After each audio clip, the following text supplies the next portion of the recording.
Hey y'all, what's up? What's good? What's happening? What's popping this lovely Thursday evening? As you can see, I'm here by myself in this hostile takeover. I know none of y'all believe me that this is like a hostile takeover. Probably for good reason because y'all know I would never be able to manage a hostile takeover.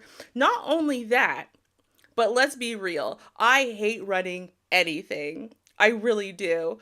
The fact that I'm live and running this on my own, I am terrified.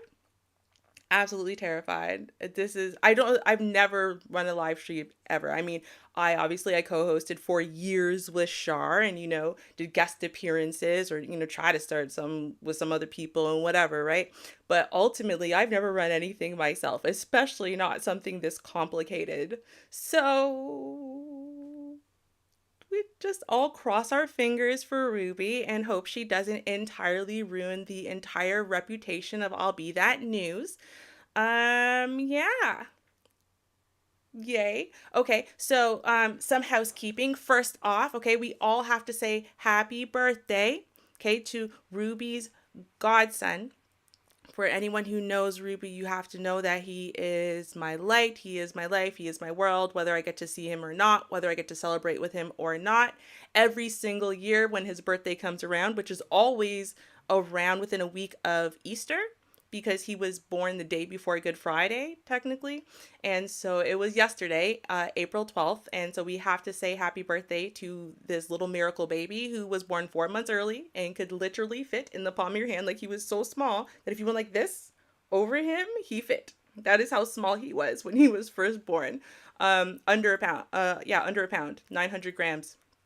And for him to have turned 11 this year and to be totally normal and whatever, it's like, damn. Like, I don't know. To me, that is like the definition of black excellence. I'm just saying. Anyway, so that is housekeeping number one. Housekeeping number two, okay? I am going to, after this portion of the show, and once I get rid of all my nerves, I'm going to go back to the concept of hostile takeover cells working from the basement because it's funny. But Zell is actually at the 40 under 40 event because his brother is being honored there. So kudos to him. Let us all give the applause and recognition. Again, more black excellence going on in families in different ways. And so that is why he's not with us this week. And he will be returning next week, God willing, because I'm not sure I could do this myself. But okay. Okay. It's okay. So y'all, we gonna try to do a thing here. We'll see how it works out. Like I said, without further ado, let's get to the news. And I feel like you know what, Zell's been working hard in the basement. I told you I'm gonna go right to this theme. This is funny. Since the hostile takeover, Zell's been working hard in the basement, so I feel like we should check out one of his stories first. So let's take a look at what he's been doing in that basement, right? I know, I know, y'all are just so eager.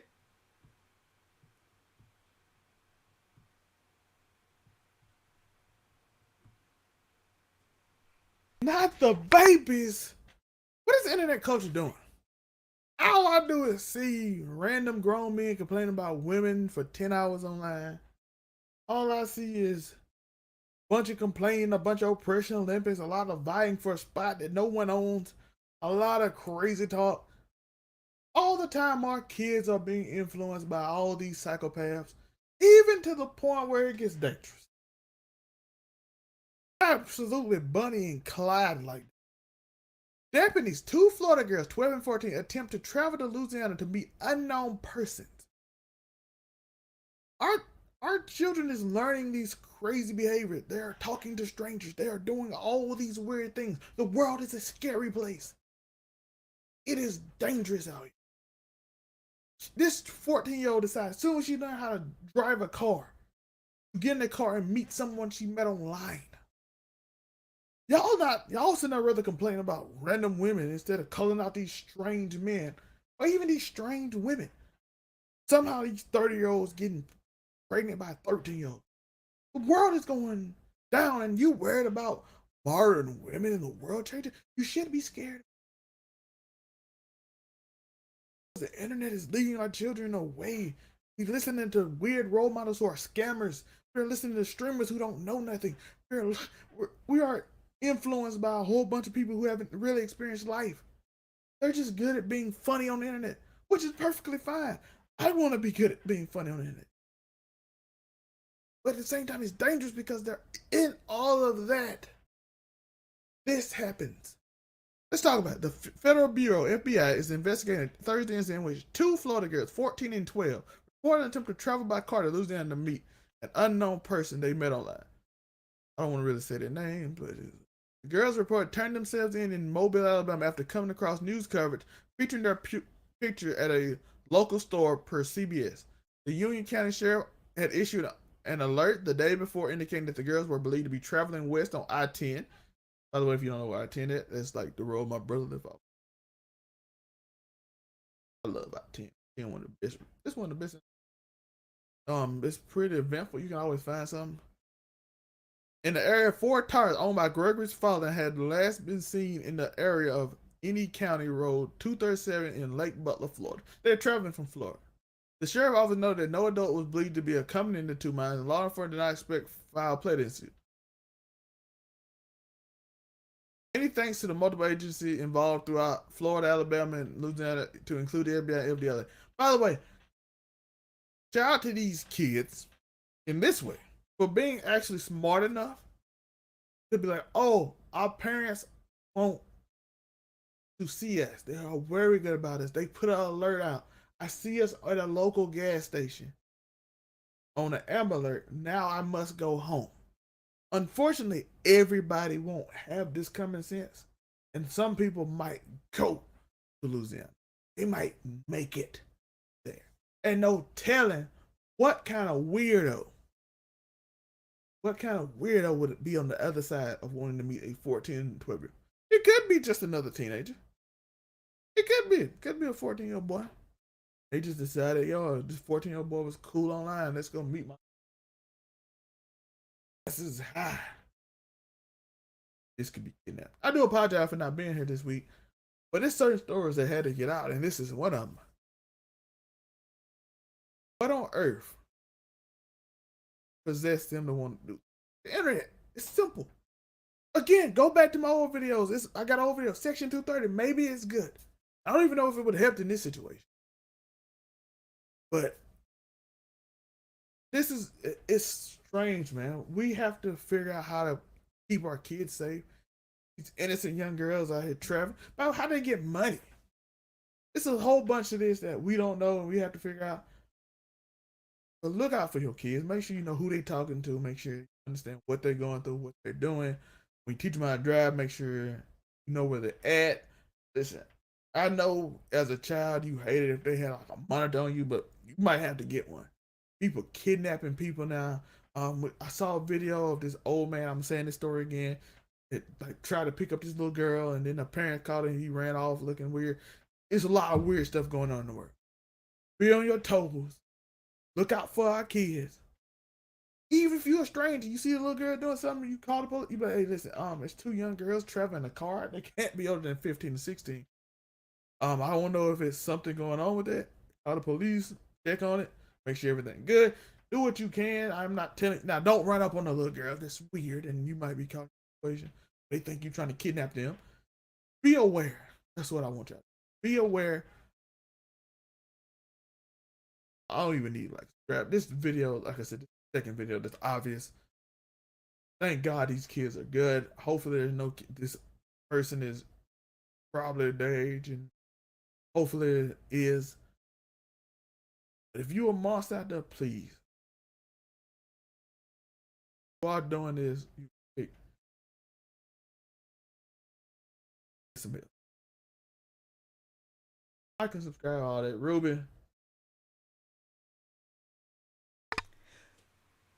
I don't know. I think he was gonna leave me a message and then he remembered he's locked in the basement and then he got a little salty, but it's all right though. It's all right. Listen, Zell, we are here. We are all concerned about the children, except for Ruby, because we all know Ruby has a story about everything, and Ruby has done all of this treachery. And when I say treachery, I mean on the side of the 12-year-old who feels say she grown. I was a little smarter though. I think it's because the internet was newer. So I used to go into the AOL chat rooms and stuff when I was really young. I do mean young, like really, really young. Maybe like 10, 12, like around 10, 11, maybe, yeah, like I was still in grade school, not even middle school yet.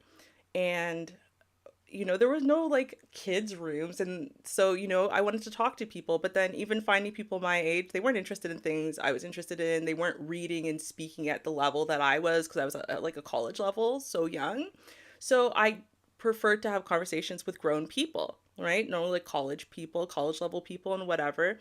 And I would get into relationships with these people. But of course, like one time, oh my gosh, it's so terrible. One time this guy literally flew from like Vancouver or something to Toronto, and I kept up the facade all the way until he was getting on the plane. I'll see you at so and so time. Oh my gosh, I deleted my account. I was so scared because I really thought he was going to be able, just based on like my username, to like find me and like murder me or something. So I don't I don't know. Oh my gosh, it's Mama Bell. What is up? Y'all, I'm feeling like very special on my hostile takeover day. You know what I mean? Since Zell's not here, it is so nice to have y'all support in the chat. Shar, I know you're holding us out down there, being our moderator and everything. So thank you very much. But yeah, no, for real, y'all, these kids, this is the thing. Because even at the time, while I was flirting with disaster, I really didn't see what I was doing as a dangerous thing. I really didn't. And it wasn't until that like moment where it's like, oh my God, he's really gonna fly here?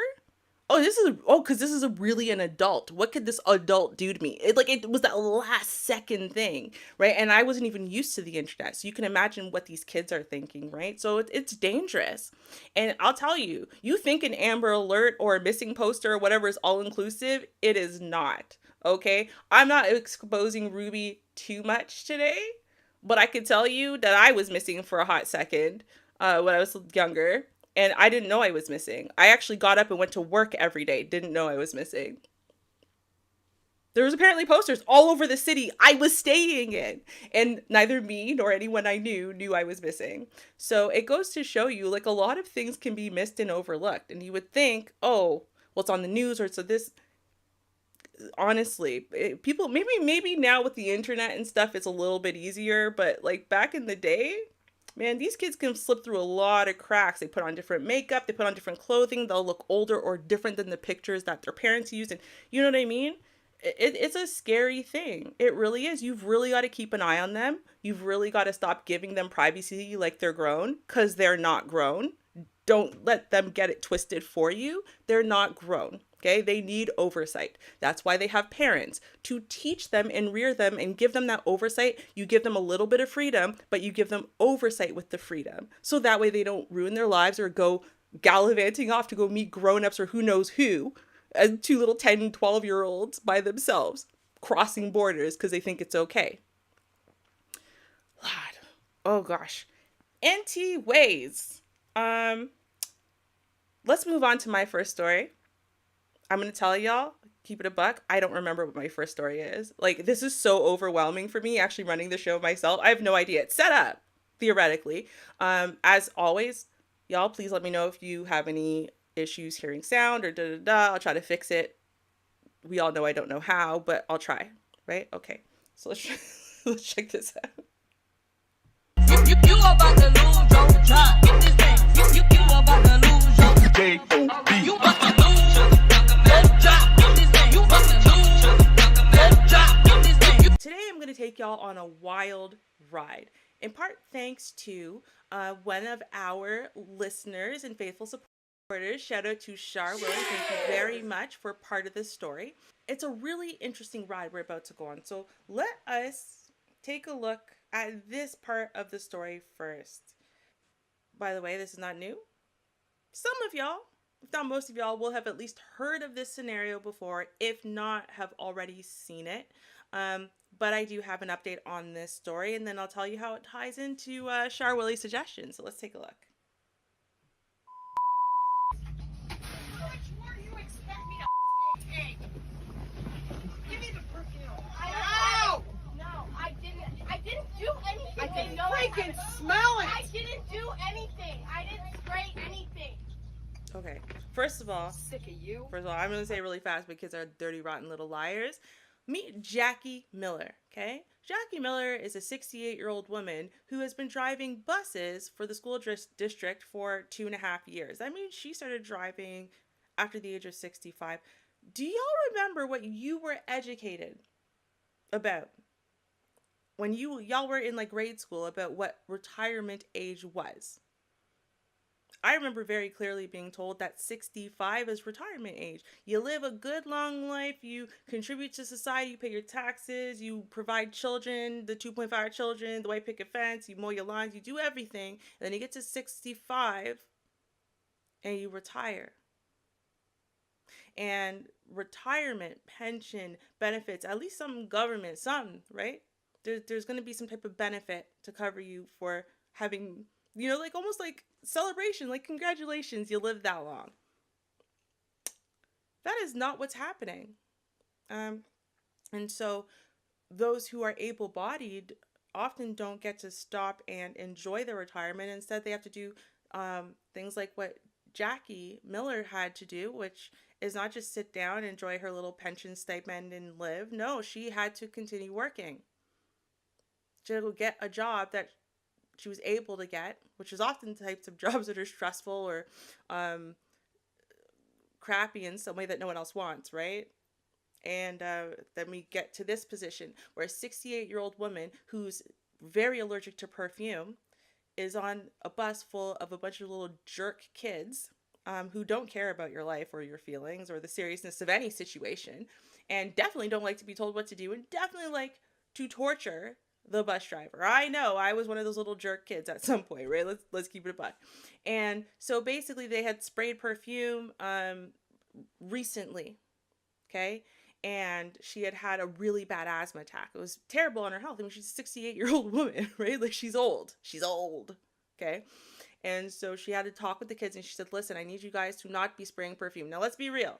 Okay, the way Jackie tells it, she's like grandma. She just appealed nicely, and these kids are just no. She probably didn't, right?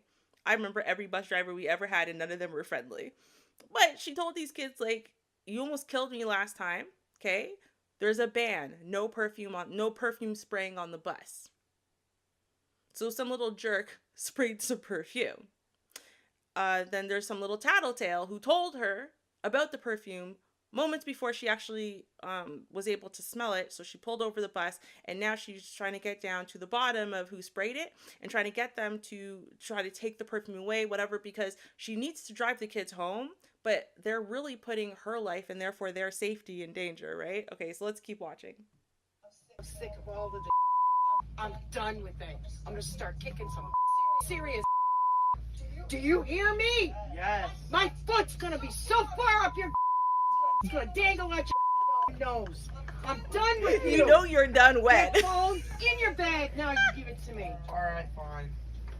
Done.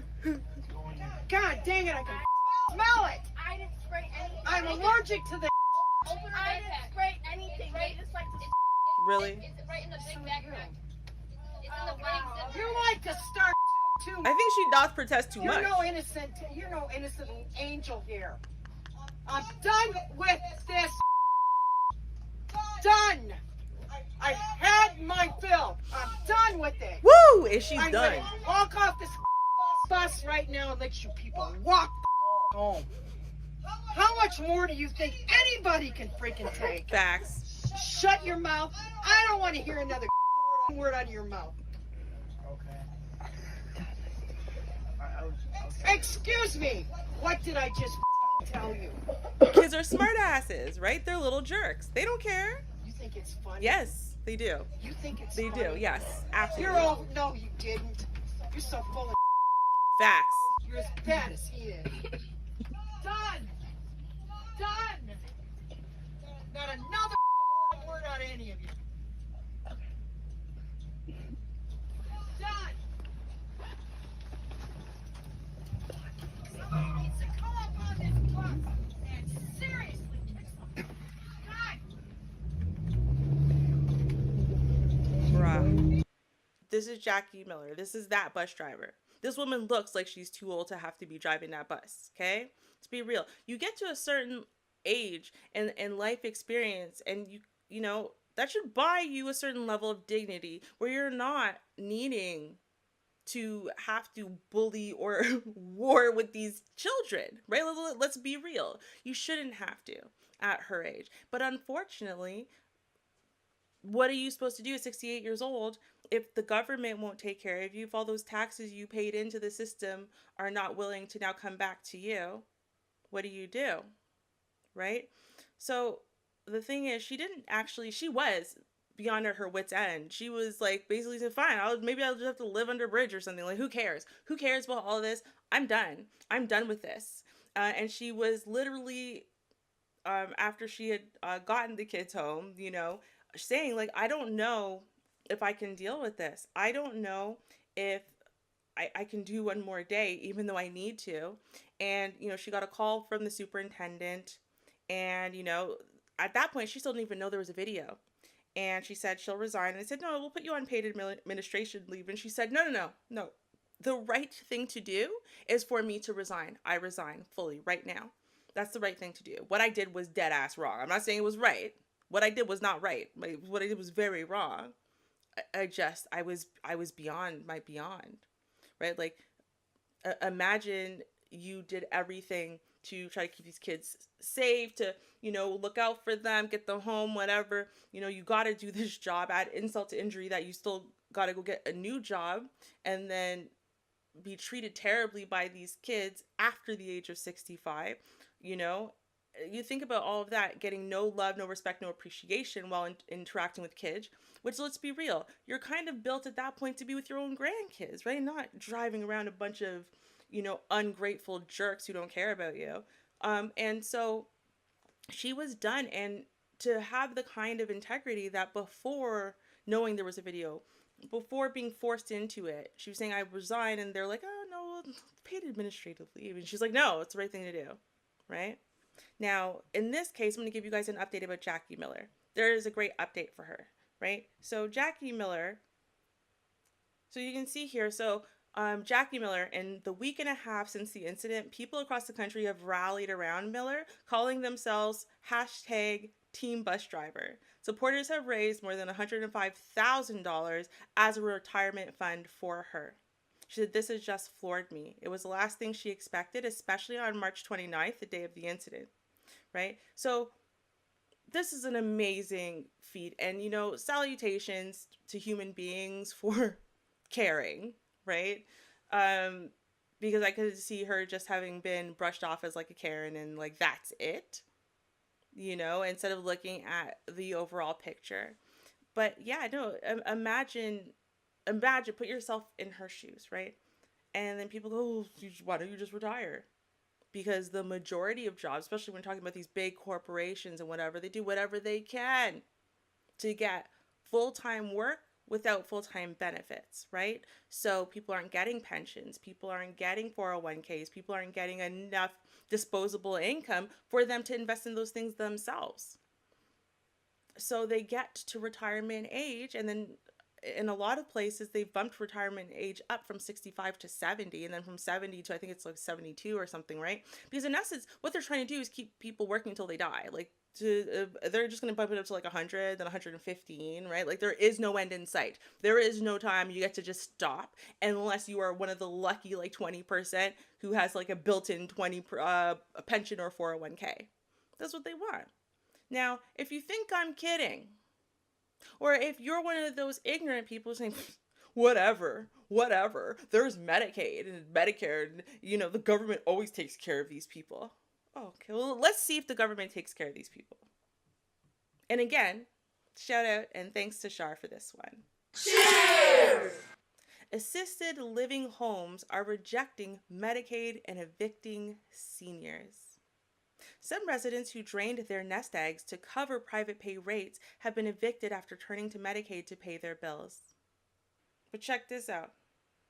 91, used a walker to get around, had dementia, was enrolled in hospice care. Despite her age and infirmity, Holtz was evicted from the assisted living facility she called home for 4 years, 4 years because she relied on government health insurance for low-income seniors. Holtz was one of 15 residents told to vacate Emerald Bay Retirement Community near Green Bay, Wisconsin, after the facility stopped accepting payment from a state-sponsored Medicaid program. And Emerald Bay is not alone. A recent spate of evictions has ousted dozens of assisted living residents in Wisconsin who depended on Medicaid to pay their bills, and an increasingly common practice according to industry representatives. These evictions highlight the pitfalls of the U.S. long-term care system, which is showing fractures from the pandemic, just as a wave of 73 million baby boomers is hitting an age where they are likely to need more day-to-day care. What did I start with? This is why I asked y'all, do you remember what you were taught in school? We knew it was going to be tough for the baby boomers, didn't we? We knew that we were going to have a deficit. Social safety nets were going to be super secure until the baby boomers reached retirement age, or they could have been super secure because you would have a surplus of adults working versus children or adults who needed care. That was ultimately what it came down to. And so now you've got the baby boomers who are now all coming to that age. All right, check this out. So about 4.4 million Americans have some form of long-term care paid for by Medicaid, the state federal health system for the poor, a patchy safety net that industry representatives say pays facilities too little. Residents of assisted living facilities, promoted as a homier, more appealing alternative to nursing homes, face an especially precarious situation. While federal law protects Medicaid beneficiaries in nursing homes from eviction, the law does not protect residents of assisted living facilities, leaving them with few options when turned out. In Wisconsin, residents who entered facilities on Medicaid, as well as those who drained their private savings after moving in and subsequently enrolled in Medicaid, have been affected. This is a tragedy, and these people deserve better. Look at this poor lady. It just breaks my heart because she's 91 and she's senile, right? So she's gonna smile and whatever while you're just ripping her soul out, while you're draining her banks, while you're ripping her off, while you're just doing all kinds of terrible things. And she will just sit there and smile at you with the most open heart. And for those of you who were raised in this ideal where, you just abandon your elderly, like I wasn't raised in that ideal, right? I still have a very West Indian culture around what you do with the elderly, which is that when someone is too old to take care of themselves, you either go to them and offer aid, right? Or you move them in with you. But what you never do is just throw your elderly away, right? What you never do is put your elderly into some kind of home and then just never bother with them again. You don't do that. And for those of you who do that, right, because you think, well, hey, come on, it's a nursing home, whatever. I want you to understand this, right, that the U.S. government does not monitor or regulate assisted living facilities, and no federal data is available on the frequency of evictions.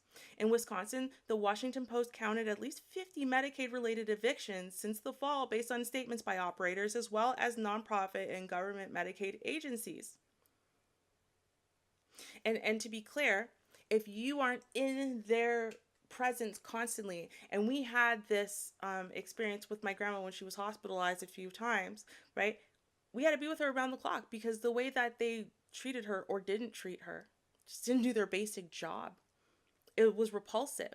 You have to be on them. So if you're not, then it allows them to do things like lie on your family member and say things like, well, their needs are just too great for our facility. We just can't do it anymore.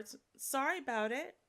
We're not turfing them for no reason, right? We're turfing them because they require a nursing home. They require a level of care that we don't provide, even though they don't qualify for the level of care at that next level.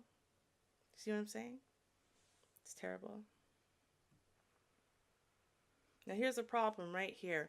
The gap in pay rates between Medicaid and the full amount charged to families paying out of pocket varies among states. While private pay rates are often $5,000 a month or more, Medicaid in many states pays only about $3,000 a month. operators have tried to hold off canceling Medicaid contracts as long as they can, hoping the reimbursement will be increased to help them afford inflation factors. Hope has diminished in some states of that happening, and they're saying, I can't do this anymore. Sorry. Oh, yeah, and for the record, remember, I mentioned it earlier, but what these places have done and will do is they'll say, yeah, no, we'll keep you still when you qualify for low payment person, right? Because in Medicaid will cover you, they give us a stipend. It's not as much as what you pay out of pocket, right? But she's entirely drained of all of her money first. Okay. Let's look at what Karen, of course her name is Karen, Bateman says that responds directly to that. Not like in the article, but in general. You'll see why in a second, right? With the new year comes necessary changes. Okay, Karen wrote this letter January 6th because there's just never going to be a good January 6th going forward ever again, apparently. Got to ruin last year's, then you got to ruin this year's. Good job, Karen. That informed them that the facility would no longer accept Medicaid. But, says Karen, our 60-day notice of Medicaid termination gives you ample time to plan accordingly. Ample time. I mean, sure, you're like 90 years old. We've drained every dime of money that you've ever saved up in your lifetime. And now you're senile and literally incapable of taking care of yourself. But yeah, 60 days should be more than adequate time for you to take care of that. Can you imagine? Now, I want you to recognize, right, that what's happening here is twofold.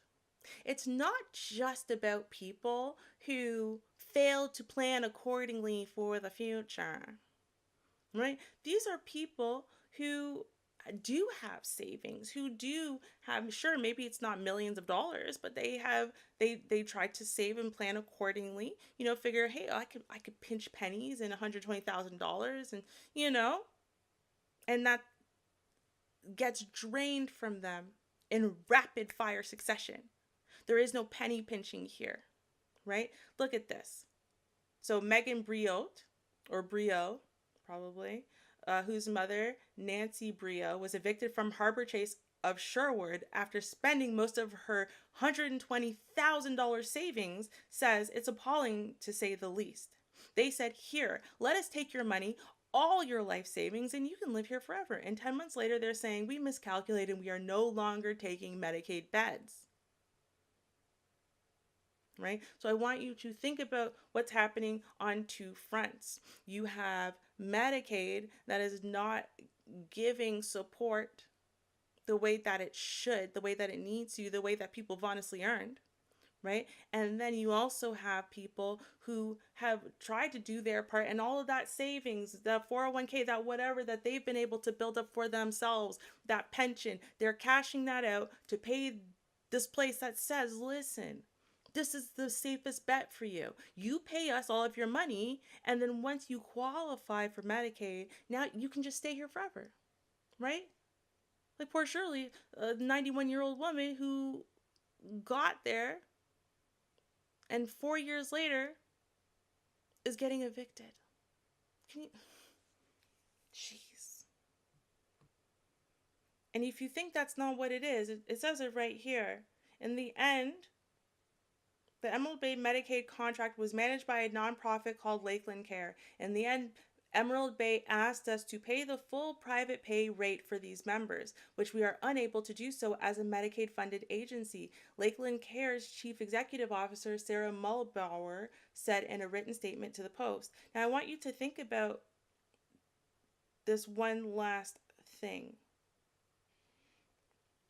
I want you to recognize something, okay? They recognize that there's an overabundance of elderly people, but it's just in this one generation, right? The same cannot be said of Generation X. I mean, there's less Generation Xers, right? And so, the boomers are original. Therefore, it wouldn't make sense to build massive amounts of these homes or whatever, to try to compensate for the extra elderly people.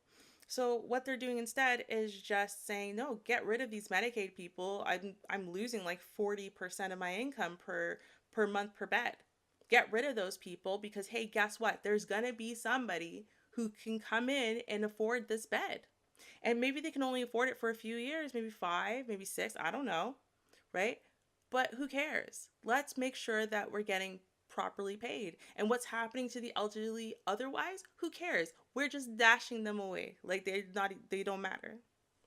And if you think I'm kidding, Shirley Holtz. Experts say moving elderly people out of familiar surroundings can induce a condition called transfer trauma that accelerates decline. Shirley Holtz's relatives detected rapid changes after the eviction, said Mara, her daughter. Her mother lost 15 pounds, she said, and quickly stopped using her walker. On April 3rd, 3 weeks after moving out of Emerald Bay and into the new facility, Shirley Holtz died. The move was a huge factor in her decline.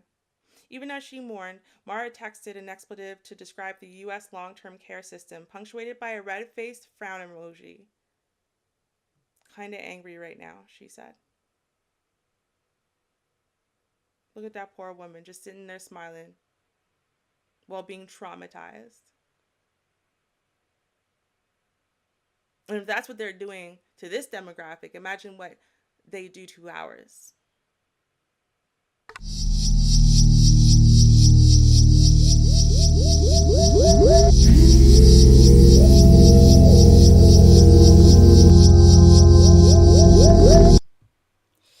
Yeah. You see what I'm saying? It's depressing when you think about it. It really is because when you think about the fact, that we're from the demographic that has long been disadvantaged, did not get the same type of building and advantages and head start as, basically everyone else who's ever touched this continent, right?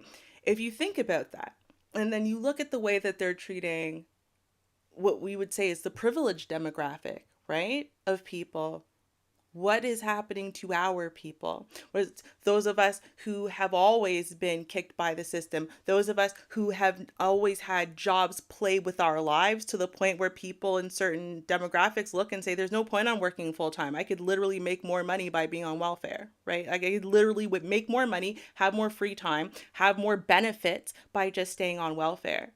I mean, literally, to think about the fact that you could pay into a system for its entire existence, right? Because Medicaid it's not like it's like millions of years old, and so you've been paying into the system for its entire existence. And now that you need it, this is how they repay you, right? By offering up no protections, right? By, in essence, compensating the places that are supposed to take care of you to such a minimal, it's almost like 50%, right? And so on one side, yeah, these places are super selfish and super greedy, but on the other side, it's like, wait, why aren't y'all, i.e. Medicaid, willing to fairly and properly compensate, as in say, hey, listen, this is the place that they need to be at, it's $3,000, well, we got to get them $3,000 or $1,000 and then $2,000 worth of something to compensate because they got to stay here. It's just what it is. It's just got to be. I don't know. So I don't know. Definitely y'all, whether it's, in the chat now, you want to think about it, comment on the live stream. We will also release every single one of the stories today as an individual pre-recorded video. And so, we want to think about it. If you've got a solution, as far as what do we do from here? What do we do to fix this problem? I'm sure, we would all love to be able to hear, but maybe we can, I don't know, start trying to do something, try to make a change, because this is crazy. This is just crazy. Sigh. Well, y'all, it is time now to check on Zell. He's been in the basement for a while. I told him he had to have something ready immediately. Okay, in this hostile takeover, there will be no slackers, whether you like it or not. So let's see what Zell has managed to make for us, okay?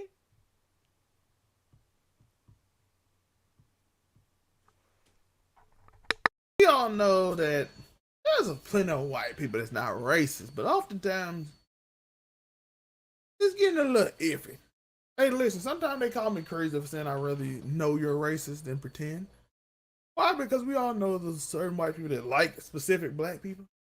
And if you really get to know them and really listen to them, they'll tell you that you're not like them.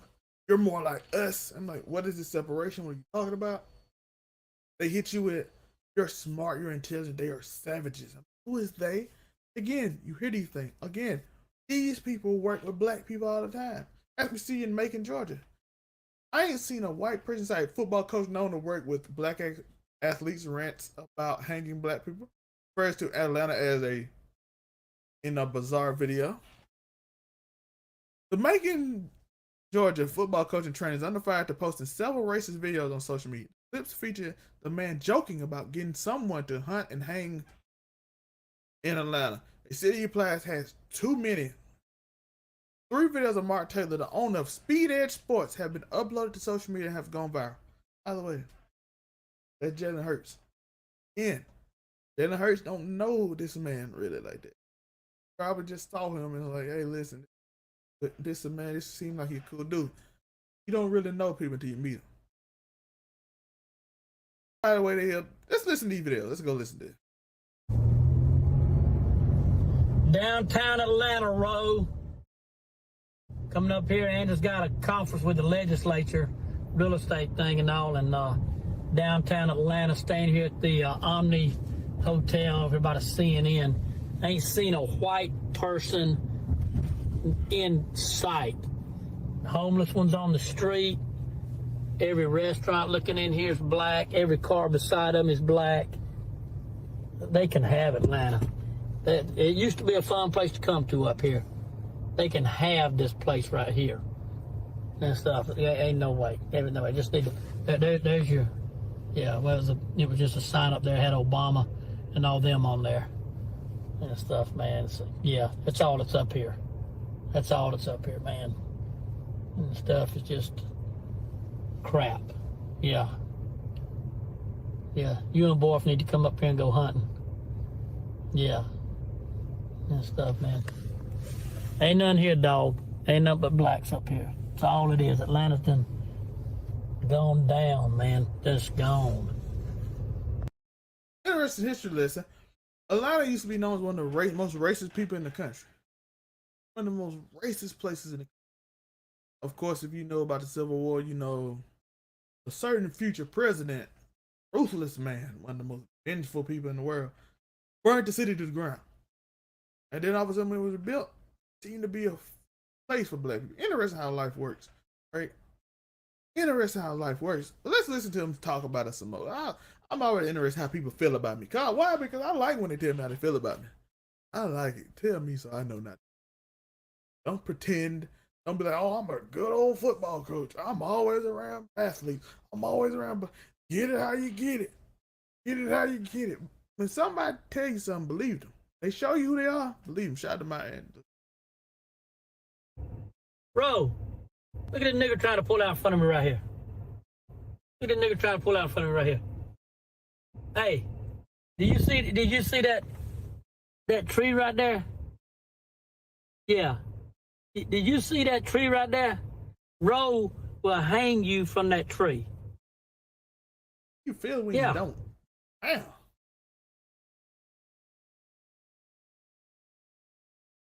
Let's hear him when he go to. He seemed to go crazy. Like when you can see his lips, he even go crazy. Let's see what he's saying when he in his hotel room. Bro, look what you got. Look what you got me. $129. Look at that. Nice. Look at that nice jacket. Laid out here on the bed for me. Nice. Columbia. Yeah. Columbia, yeah. Yeah. So got the Glock by the bed. Let me go. Room service. I need y'all niggas to bring me some chicken wings, 2 hoes, a red bone and a white girl. Yeah, I want the white girl. Roe gonna try the red bone. No, Borf ain't coming. Yeah, he was here and everything. He make them leave. He make the red bone leave. Yeah, he don't do that and everything. So I tried that one time at the house. Yeah, just Roe. Yeah, he probably do it. Then he probably gonna throw out we on the 14th floor. He probably throw her out the window when he done with her. Yeah, cheap rate.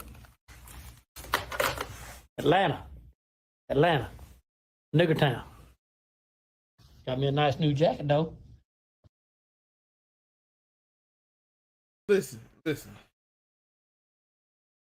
If you ain't understand, I hope you understood. Like, there's a lot in that clip that tell you secrets. They already pitting you against each other. The yellow bone, okay. I bet he'll never have a light skin. Even though he did threaten them, he don't like them. He don't like none of them. Yellow, maybe bold, get to the yellow bone. Which I always wondered. I do wish we had a study on. Which y'all can point me to over there. Is the study on why black men like sexually reference light skinned women specifically, red bone, yellow bone. It's just like idea of desire because it appears that maybe the white man seemed to be okay with it. It gives us a good image, right? Oh, this pretty light skinned girl is okay.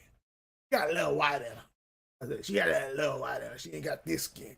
I'm not. She got a little white in her. She good. She more relatable. I always wondered, was that always the reason why most of us felt that way? Even though I didn't take my first Christmas. But I did get picked on for having. Well, you like her, she black. I'm like, we all black. What does that mean? I just want you to show them how people feel. By the way, you can colorist all this everything. I don't have. By the way, I love. Man, all shades of black. I ain't even against other races either. Black women. I don't see myself ever really marrying outside. I'm not saying it ain't gonna happen because I don't believe in absolutes. Absolutes will prove you a lie. You gotta put somebody in your place. Hey, I present them for you. You gonna decline them because you have this idea already? I don't believe in it. But back on subject, y'all know, y'all heard it. White dude hang around black people, racist, pretend like he love you, hugging. Oh, I got a picture with Jalen Hurts and all that.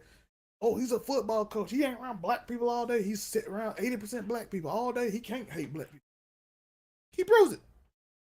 I've been on that. I ain't got much to say. That's why I want the other concepts. I ain't got much to say. You understand this?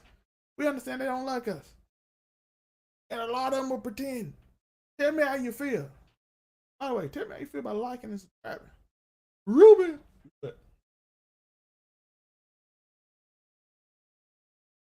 Well, y'all, I mean, I feel like he's really trying to say, listen, I'm not just letting this hostile takeover thing happen. I'm going to show you that my stories are worth me co-hosting at the very least. I gotta say, he's doing a good job. He's doing a good job. You know, so I'm actually really surprised, and I see Don TZ here in the chat saying that he's lucky that he's in the A say. Really, I would have thought, okay, obviously I'm wrong, right? And I understand you from Georgia, so you would understand where you can and can't say stuff and da da da.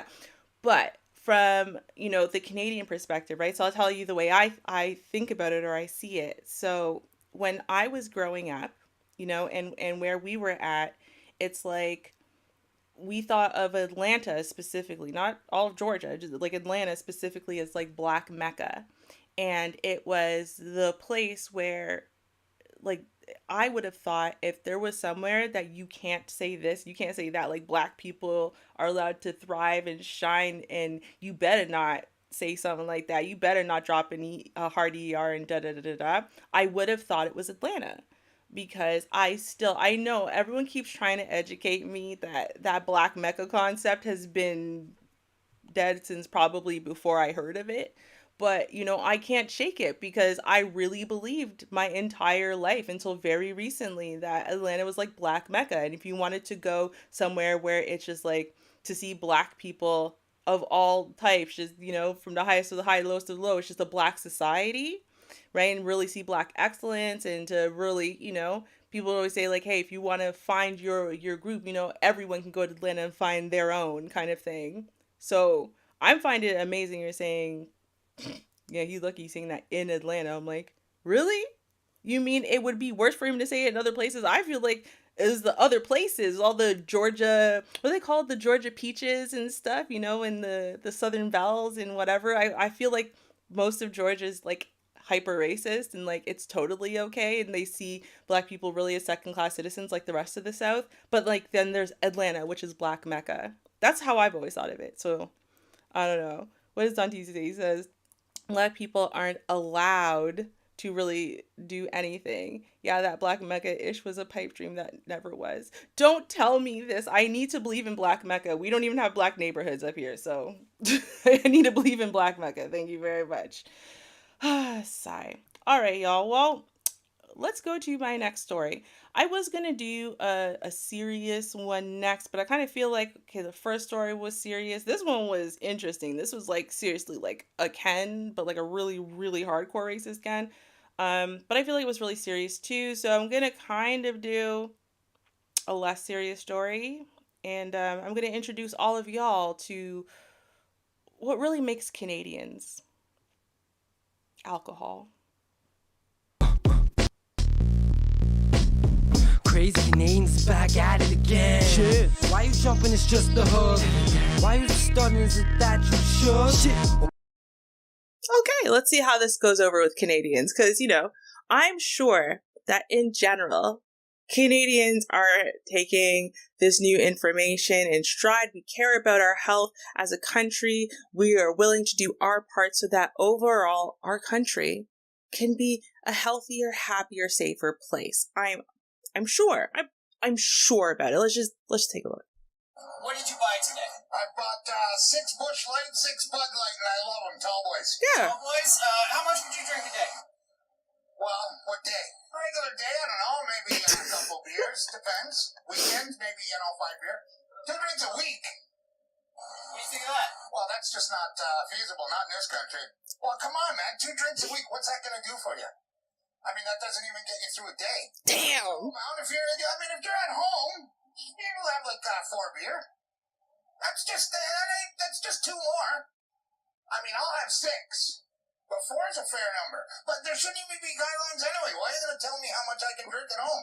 Well, I guess the idea is, would you be concerned that you're at a higher health risk if you're drinking too much? No.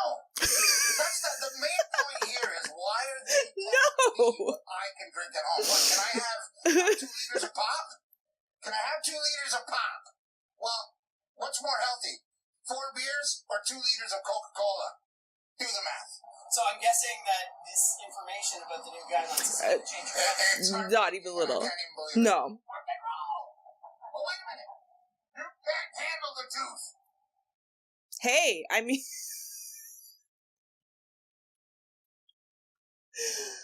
Okay. I can't even believe, like, when I heard that video say, I was just like, okay, let's just look at this guy because he's funny, but, it's probably not, like, a real thing.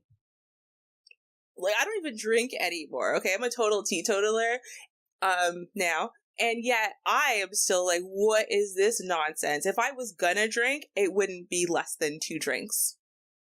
And, like, to be clear, 2 drinks is not necessarily 2 beers. Like, it's normally a particular serving of beer. So, if I remember correctly from my alcohol education class, yes, I took an alcohol education class and none of your damn business. Because Tall Boys is a different amount of alcohol than a bottle of beer, which is a different amount of alcohol than, let's say, a glass of wine. And wine glasses come in different sizes. And then there's Mike's Hard or other types of drinks like that. And then there's mixed drinks. So, and that's why they have like servings of alcohol and each one is called a drink, right? So, but I'm like, 2 drinks? That doesn't seem...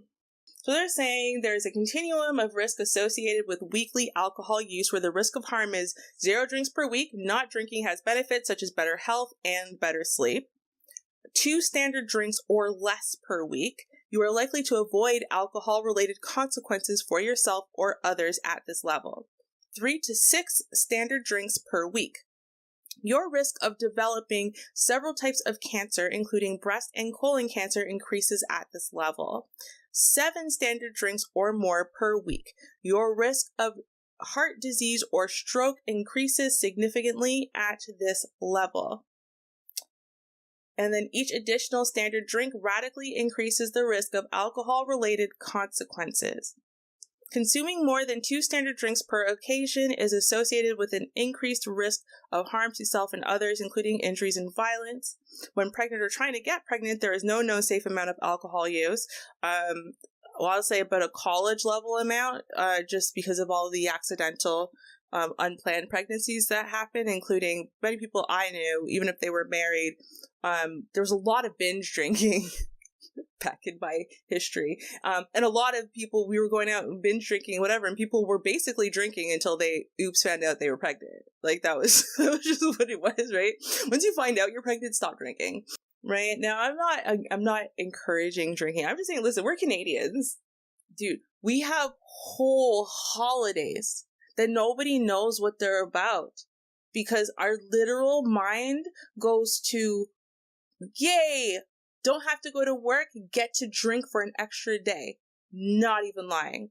And so May 2-4 weekend is an amazing example of this. Don't believe me? Oh, you think it's just me and my drunk friends? Okay, well here, this says City News. Okay, y'all see it, right? It says City News? Okay, let's see what the people down on City News say. Do they know what Victoria Weekend is? And then remember, they get the privilege of someone introducing it as Victoria Day Weekend. Happy Victoria Day! Happy Victoria Day! Happy Victoria Day! Why do we celebrate Victoria Day? Oh my! I'm not sure. It's actually named in honor Nobody knew. behind me, Queen Victoria, here at Queen's Park in Toronto, also named in her honor. Victoria Day is meant to be a celebration of her birthday, but you can see on her special day there's very little fanfare. Not many people came to visit. So how much do Canadians really know about Victoria Day? We don't. Look at all. The Weather Center was bustling with activity this afternoon for the Victoria Look at that. Look at that show out. game, so I decided to give a few folks a pop quiz. Why do we celebrate Victoria Day, do you know? I have no idea. Why do we celebrate? It's Victoria's Queen Victoria's Day, the main day. You want to take it away? Celebrate the Queen's birthday, right? Right. Queen Victoria was born. Notice they had to ask children who are not legal to drink yet, or British people, to get the right answer. Because we don't care, because we don't actually celebrate the Queen. Nobody even knows who Queen Victoria is at all. Nobody has any idea who she is. Even if they get as far as to say, isn't she British royalty? Like, I'm pretty sure she's a queen, right? I'm pretty sure it's the Queen's birthday, because I'm pretty sure in grade school I knew it was the Queen's birthday. And then there was just like a decade of my life after, I was legal to drink, that, and out of high school and stuff, that I just had no idea. I don't know how I just forgot, but it's because it doesn't matter. We've never celebrated the Queen in our lives, ever. Like, keeping it a buck. We might care about Queen Elizabeth II, and that's because she was, like, the Queen. She's on our money, and a lot of us cared about, like, Princess Diana, because, I don't know, we were alive for it all and everything, and that was just fascinating. But I mean, like, to care?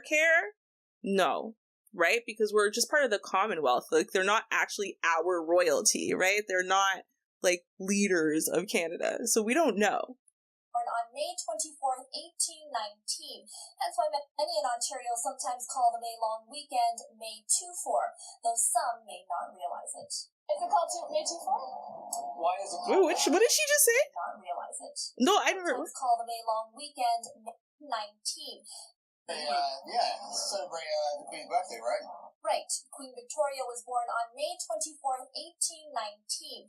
That's why many in Ontario sometimes call the May long weekend May 2-4, though some may not realize it. Is it called May 2-4? Why is it called that? Like May 2-4. When I was a kid, I think we knew that it was like her birthday was around that time. Like, it must be, that's why they call it that. May 2-4. But we were small children, right? So we didn't know. And then, I don't know, it's just like we've dropped all that stuff we used to know as children, right? And then we picked up the new reasons. But let's see what these guys say. Because I don't know. They look like they're a little bit beyond generation millennial, right? They might be Gen Xers. Maybe Gen Xers, no? Let's take a look. Because you have to have 4 6-packs. No, you have to have one of the 2 4. See? This is what you don't know. And also happens to be the one who chose Ottawa as our capital. In Ontario, we've been celebrating Victoria Day since 1845. It became a national holiday in 1901. Mm-hmm. She had great relationships with other countries and people, and it's very important to where we are now. These days, the holiday is officially held on the Monday before May 25th, and it also celebrates the birthday of the current sovereign, Victoria's great-great-granddaughter, Queen Elizabeth II. Mm-hmm. Now, we know, or knew. R.I.P. Victoria? Happy Victoria Day to you. Happy Victoria Day to you. Sorry. So whether you went up to the cottage, Nobody followed knew. the barbecue, or caught a ball game this long weekend, maybe sing a little happy birthday to Queen Victoria of House Hanover. She's who you have to thank for this statutory holiday at Queen's Park. Erica Natividad, City News. Before we get too far, we should first talk about what a standard drink actually is, since what one drink is to me might be very different from what Okay, see, this is what I was talking about. When we talk about a standard-sized glass of wine, we don't mean that large glass that can fit an entire bottle. What we do mean is 5 ounces or 142 milliliters of wine, which is a standard drink. What about beer? Is it that keg-sized draft beer that's as big as your head? A standard drink of beer is 12 ounces or 341 mils, which is found in a typical bottle of beer. Okay, so one of the little itty-bitty bottles, that is one drink. Okay. 1.5 ounces or 43 milliliters. I think it's a shot, right? Hard liquor is one standard drink. One shot. Let's recap what one standard drink is. 5 ounces or 142 milliliters of wine equals 12 ounces or 341 milliliters of beer, which also equals 1.5 ounces or 43 milliliters of hard liquor. Each of these equals one standard drink. So now that you know what one standard drink is, let's look at how else you can rethink your drinking.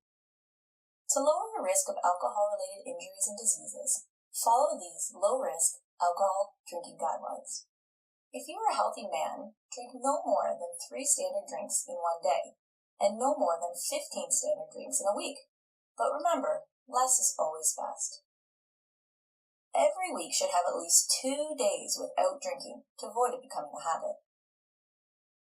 Yeah, that's not a habit at all. There's no problem with that right there. Like what? 2 standard drinks in a day, and no more than 10 standard drinks in a week. Again, less is always best. Every week should have at least 2 days without drinking to avoid it becoming a habit. Remember, these are maximum amounts to decrease your risk of injury and chronic disease, so less is always best. And so that is the information I actually learned back in the days. And that was 10 years ago.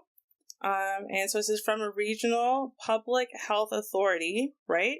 Learn how health, and so you've got that. Canada's low-risk alcohol drinking guidelines were recently created to help Canadian adults who choose to drink alcohol make informed choices about alcohol consumption, minimize associated short and long-term health risks. The guidelines aren't about abstinence, they're about rethinking your drinking to reduce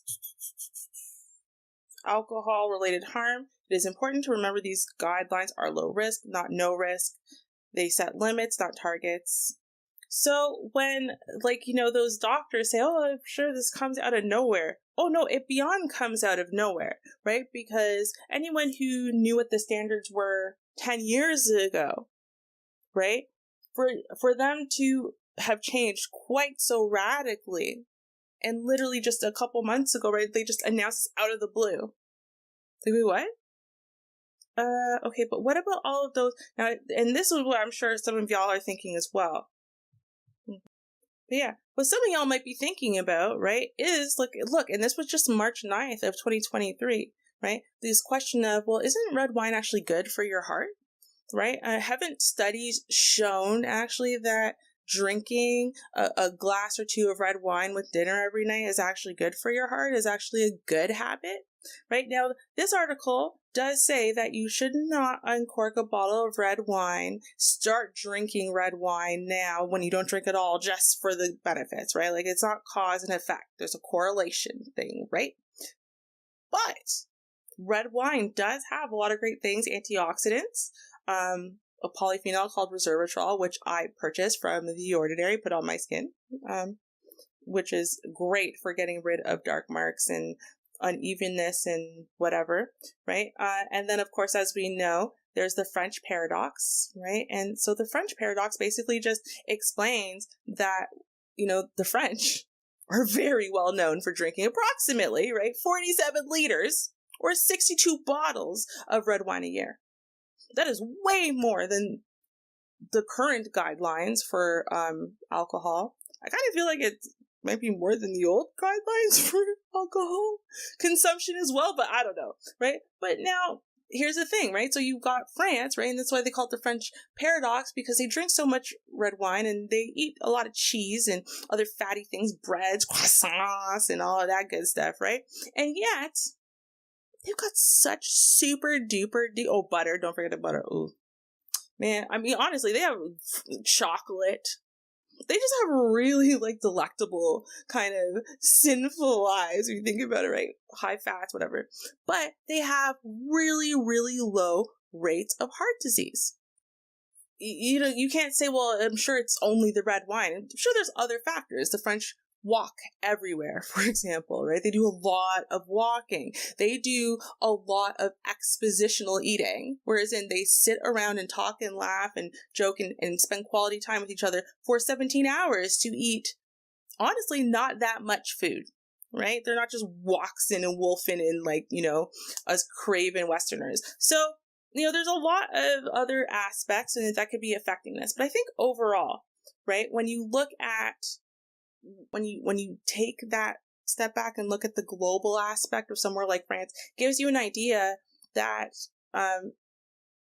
everything in balance with one another, right? When you're looking at both the things you're consuming, but also the lifestyle that you live the whole rest of the time. If you're always biking or walking everywhere, right? If you actually have a lot of rest built into also your life. So you're doing a lot of active, but you're also doing a lot of rest and quality taking care of self. If you're doing a lot of time we're spending quality time with other people, a lot of time laughing, joking, camaraderie, right? Sex burns a lot of calories. It's really good for the heart too, right? So, I mean, if you think about all of that, then you got to be like, okay, they overall are doing a lot of things that are positive, not just the drinking. So I do think that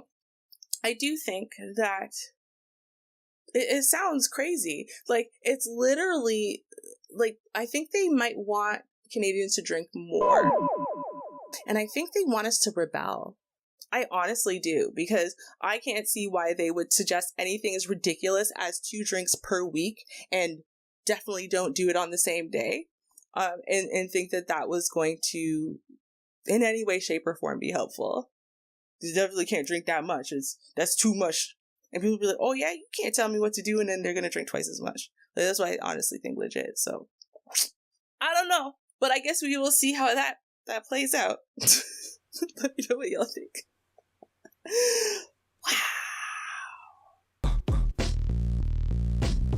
Crazy Canadians back at it again. Shit. Why you jumping? It's just a hug. Why you starting? Is it that you should? Shit. Y'all know I love this song. I can't help it. But yeah, no. So, listen. Canadian guidelines. This is obviously human guidelines. They are trying to say that if you drink more than 2 drinks in a week, period, that you are over the limit. And if you're going to have more than 2 drinks in a whole week, right? Don't do it on the same day, because 2 in one day is just terrible. I feel like they didn't know what the point of drinking is when they made the guidelines. People aren't drinking alcohol because it just tastes so yummy, right? No one drinks alcohol because it tastes good. They drink alcohol because it gives a certain warm and gushy inside feeling where you feel great. It gets rid of your social anxiety. It makes you feel like hyped up, gives you a little energy after a long week, whatever it is, right? The point is that on average, unless you're a lightweight, and most of us trained ourselves out of being a lightweight on purpose, right? One drink is not doing it. Like, what is the point? One drink is what you have over dinner when you know you still got to drive home. You know what I mean? But you're like gonna have dinner with friends or something. One drink is not what you have when you go out to the club or any other type of party. Like, I just don't. I can't even imagine this really working out. And I don't know, y'all. I don't know. Y'all let me know. That's just, I think it's crazy. And in the meantime, we're going to check on Zell again because, listen, I gave him a talking to. I gave him a talking to in the break, and he said he's got something else. He says he's ready with the next one. So let's see what it is, right? During this hostile takeover, I got to keep kicking ASS and taking names, otherwise this whole takeover thing's gonna fail. So let's just see what Zell has done for us.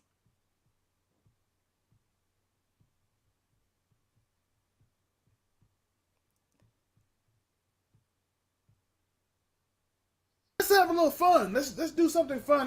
We've been heavy today. We've been heavy. I know I do apologize for not being here, but this show's a little heavy. So let's have a little fun on like silliness that the FBI kind of does. FBI likes to do silliness. They like to have silly things and do all these extremist things. But apparently, some of our favorite friends in the red pill community, which we like to discuss a lot, they are considered extremists, and the FBI is watching them.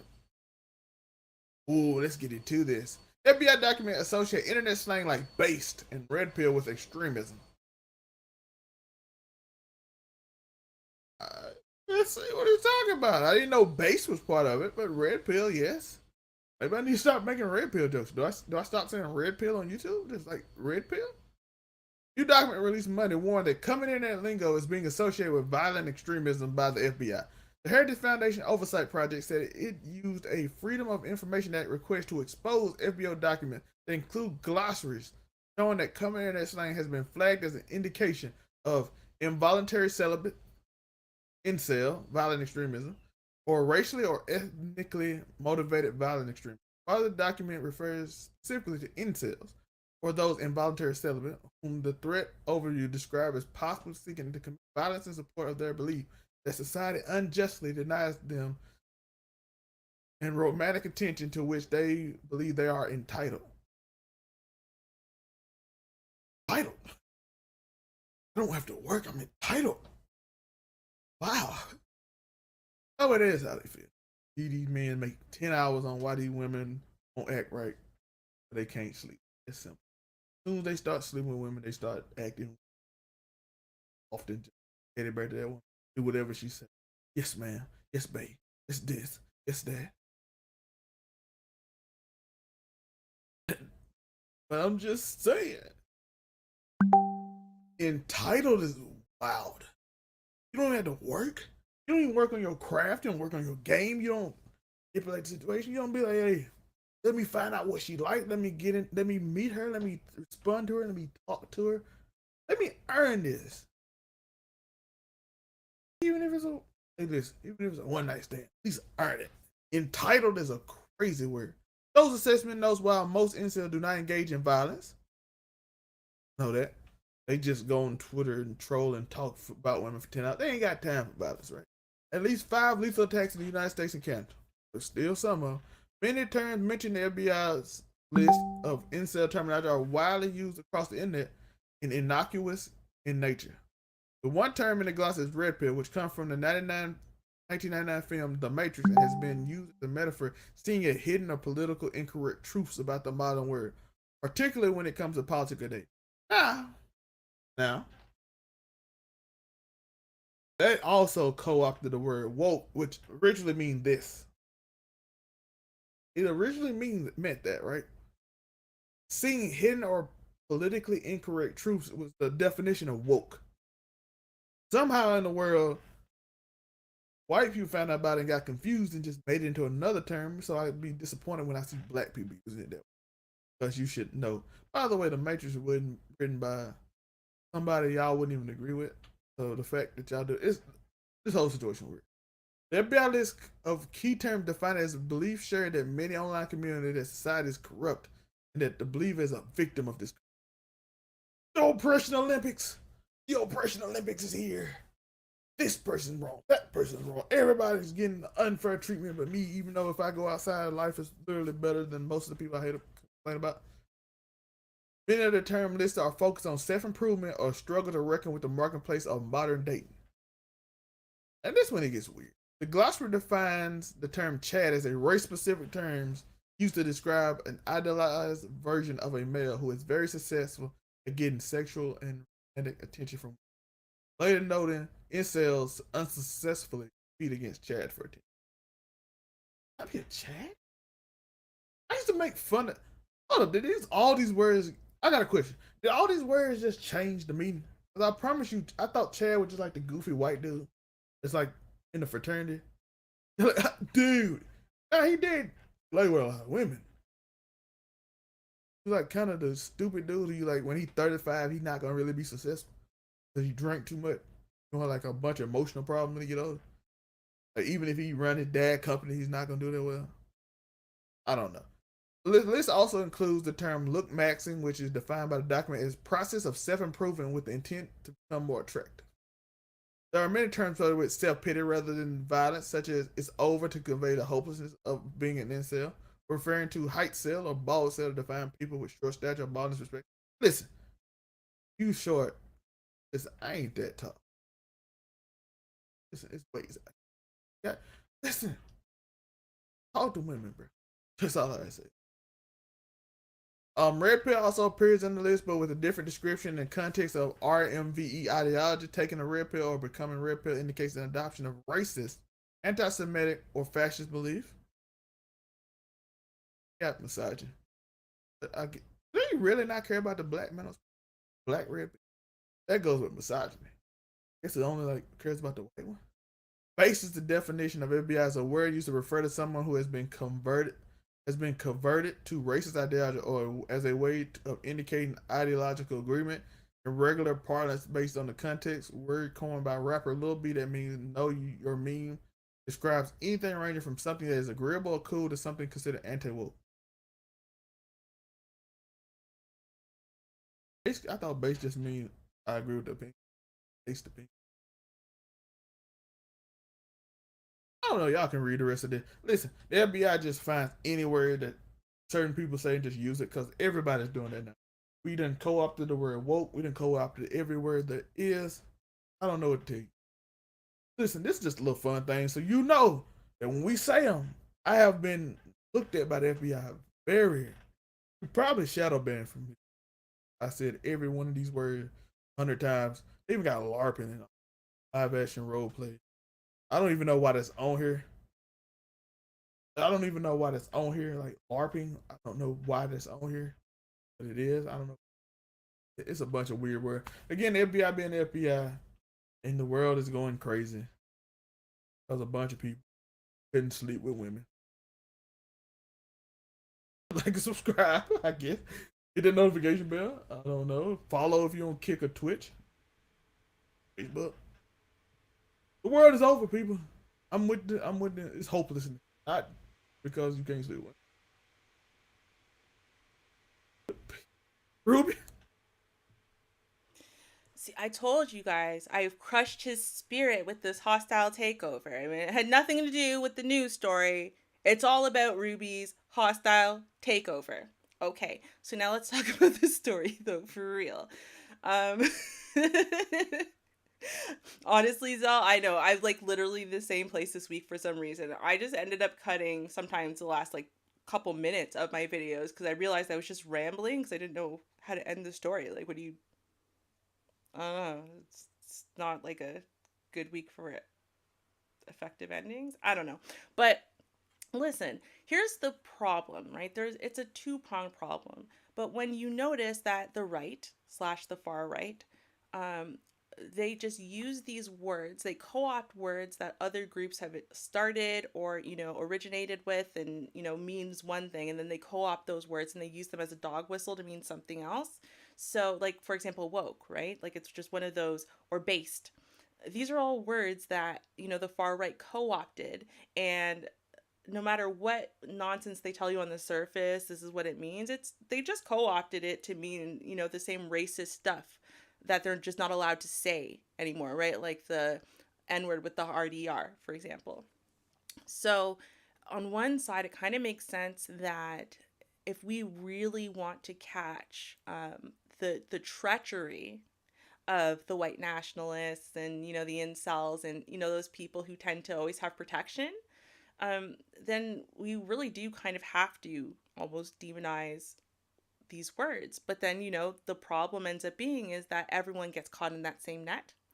So I don't know. But I mean, it was just a couple weeks ago where, we have incels suggesting that in order to solve the incel problem, we should forcibly, against their will, by lottery, recruit women into sexual slavery in essence, and for just a measly 10 minutes a year, because that's all it would take, no more than that, right? They'd have to sleep with some random incel who won that right, just to solve the incel issue. So I mean, if that's where we're at, and we see that the shootings are at an insane high. Since from Columbine times until present, the school shootings and that type of scenario has skyrocketed.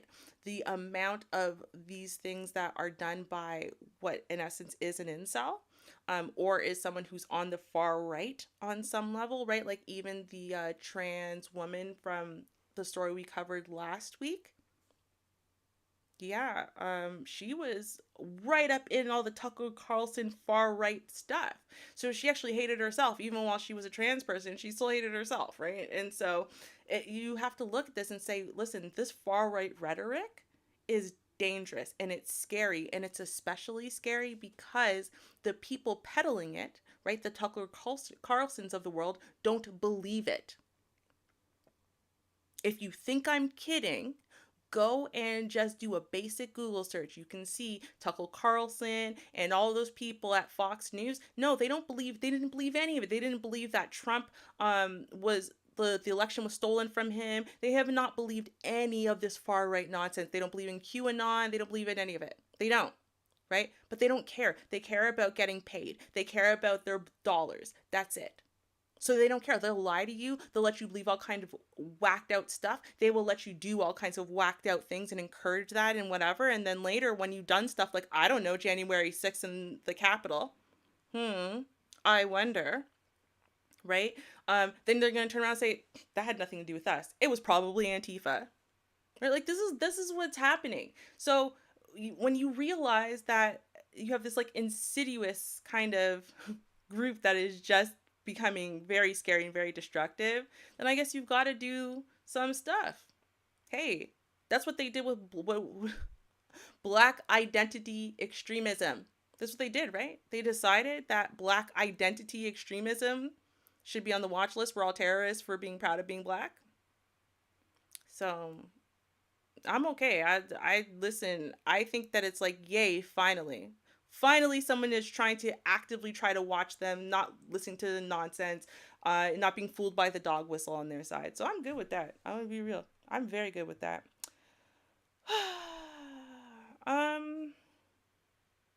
Y'all, I honestly don't remember what my next story is. Let's check it out together. We'll all learn together. I actually don't. I have no idea what it is. Let's see.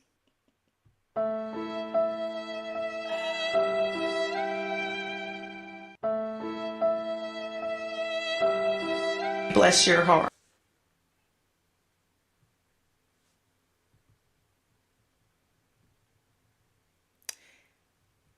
So, y'all, we decided last show that Black Karens are not really Karens, right? I mean, generally, I think we might occasionally find the occasional, I want to speak to the manager, I think I am the all-powerful white woman, Black woman, right? And when we find that kind of woman, we will definitely class her as a Karen. However, we do have to be logical and recognize that ain't ishness, y'all know what I'm trying to say here, ain't ishness varies from race to race and culture to culture.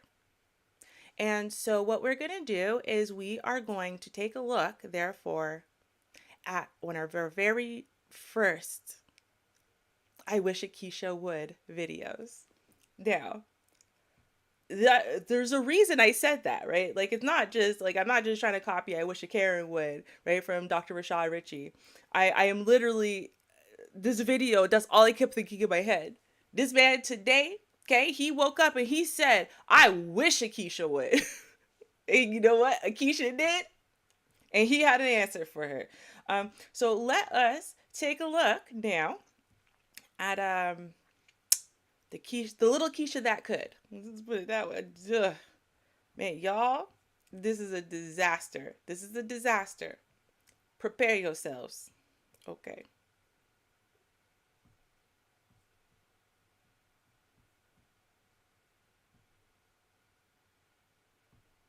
Uh-oh. If I do this, I know it's going to be messed up. Okay, let's try. See, it's echoing.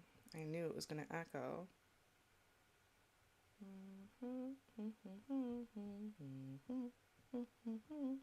There we go. Da, da, da, da, da. Take two.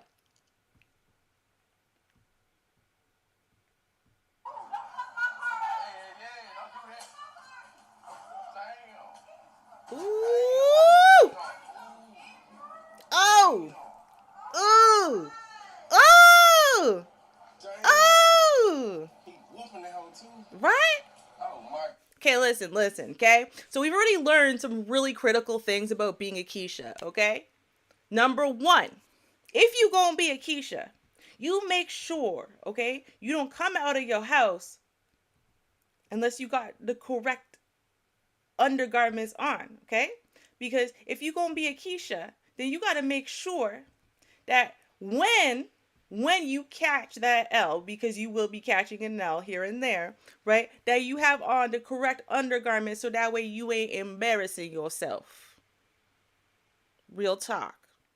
Secondly, I'm gonna be real with y'all. When I first was screening the videos, right, her wig got me. So and she very light skinned it, right? And then she had like that really, really light blonde wig on. So I initially actually thought she was just a Karen. And then, she just throwing stuff. And I'm like, Karens don't normally just throw things. They don't really think their words are more than enough, more than sufficient. When it doesn't work out, they tend to throw fists because they just throwing items is for men, right? I don't know. But for real. And so I was like, oh. And then she threw, and the vigor with which she threw that phone, that may be hers or that man's, I don't think she really business. I went, I think this is a Keisha. I think it is. And like I said, this man, he ain't playing with y'all. Sorry, Keisha. But this is no longer the day of you never hit a woman no matter what. It's not. And it shouldn't be. Because if you don't know how to keep your hands to yourself, guess what? The law does not say that it is illegal for men to hit women in defense of themselves, right? It doesn't say, oh, men can only hit someone back in self-defense if that person is a man. Like, no, honey, if you put your hands on somebody, you gonna catch some hands back, and that is very legal to do. So, because you're the one who assaulted someone, not the other way around. So let's not get that twisted. And let us take a look at our lovely Keisha in the ATL. Damn. He whooping that hoe too. Oh my She ain't even giving up. See, that's how you know it's a Keisha, not a Karen. You see that? Yep. Yep. She ain't playing. She ain't playing with y'all. What? Yo, she ain't done. Cause she wasn't done. She ain't done. She don't business. She don't business. She bullshit. Watch this. Hold on. Now here's the thing, right? I want y'all to understand something. As y'all were watching the fight scene, remember, she did not stop fighting, not for 1 second. She was getting laced in her face, in her head, and whatever. She was clearly at a disadvantage. And my girl was just holding on to leg, trying to pull down. She's trying to get an advantage wherever she could. Like, she's made out of titanium. That is a thing we have to recognize. Keisha has been throwing hands since birth, okay? She has built up a thick calloused skull and skin and whatever, and she can take a hit. Okay? Keisha is not playing with y'all. But like I said, Buddy woke up today and said, I wish a Keisha would. Let's see what happens. Hey, man. Oh! Flying kick! Flying kick! Damn!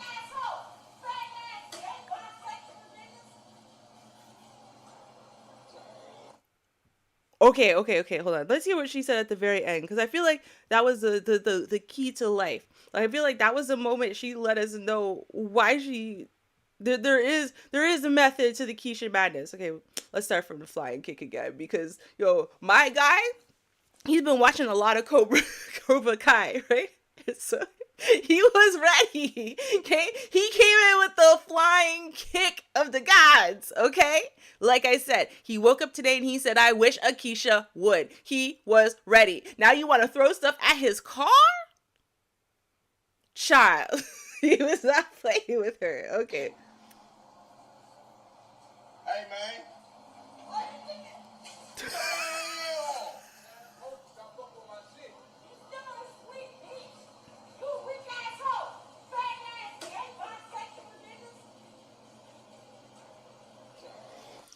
Okay, I was wrong. She basically just insulted him and used the typical Keisha insult of when she can't one-up the man in any way, shape, or form, then she's just going to call him, attack his sexuality or his masculinity, which she did both, right? So, I mean,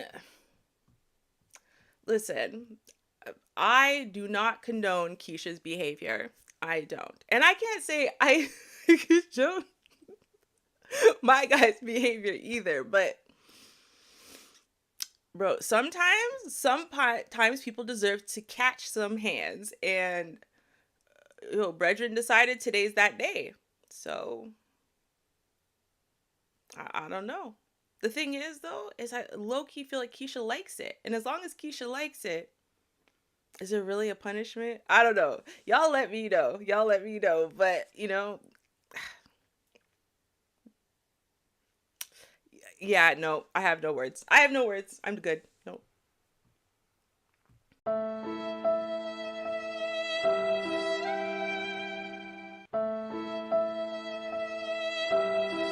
Bless your heart. All right, y'all. So now remember, we do have a real Karen, okay? And boy, is this religious Karen something else coming up, okay? We've got some nightmare daycare situations, okay?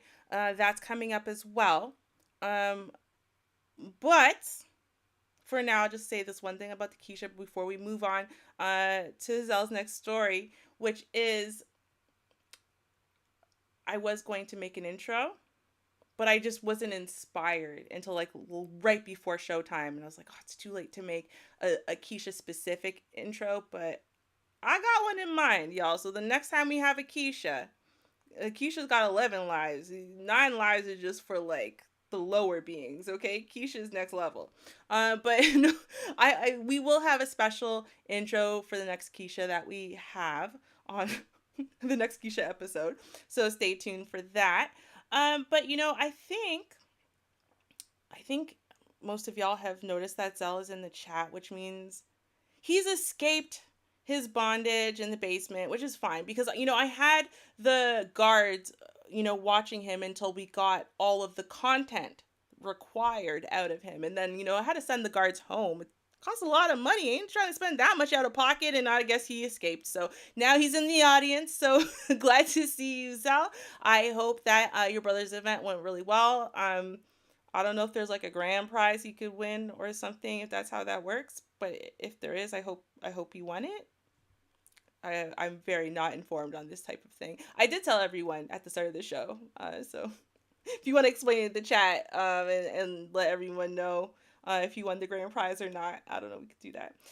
But for now, let us take a look at Zell's next story. This one is going to be interesting because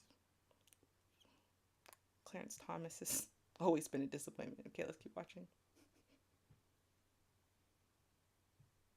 America, America, looky here. The Supreme Court is not above being paid off. Shout out to Ruby. But as we know, anyone can be paid off. Even the people who has a lifetime job as long as they want it, complete power to control many facets of our life. We have Judge Clarence Thomas, our first black judges, on the Supreme Court, and he's in some trouble. Not really trouble because he's at such a high position, it don't matter, right? He can just do whatever. Because if it can happen to them, it can happen to us. Stupid statement, right? That is the dumbest statement I've ever heard. Of course, if it can happen to them, it can happen to you. Who are you? Who are us? These people literally have ridiculous amount of power in the most powerful country in the world. It remains unclear what, if anything, ProPublica's expose on Clarence Thomas' relationship with conservative billionaire donor Harlan Crow will mean for the Supreme Court justice or the court itself. Nothing. Thomas reportedly accepted one trip from Crow among many that would have cost $500,000 if he had paid it for himself. For the second time in the year, polling indicates that Americans see something objectionable in what Thomas has done and are concerned about the lines between his jurisprudence and his personal life. New survey out Wednesday from the Economist and YouGov find that the public broadly disagrees with Thomas's choice to accept luxury trip without disclosing them. Nearly 6 in 10 disapprove, including 42% strongly, while only about a quarter improve. Of course they don't.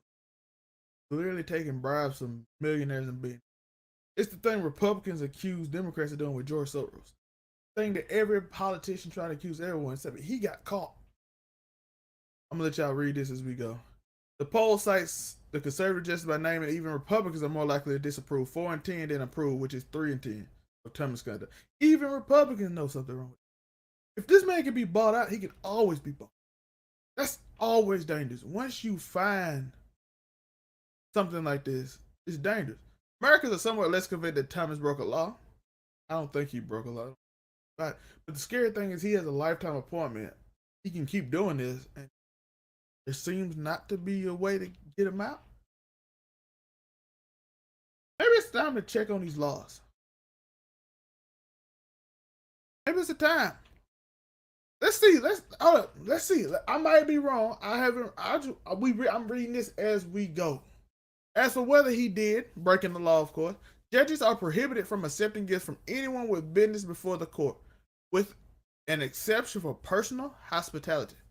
Thomas has cited the fact that Crow did not personally have a case reach the Supreme Court.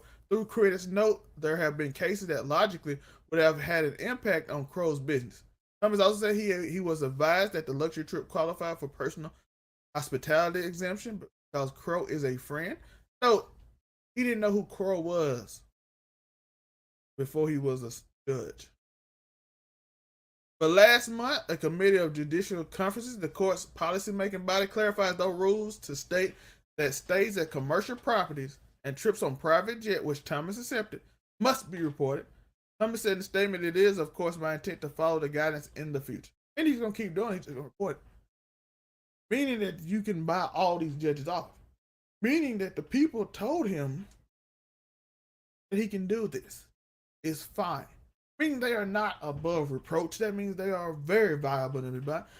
I don't know who thought they weren't, but just in case you did, this proves it. Most Americans find this disturbing, right?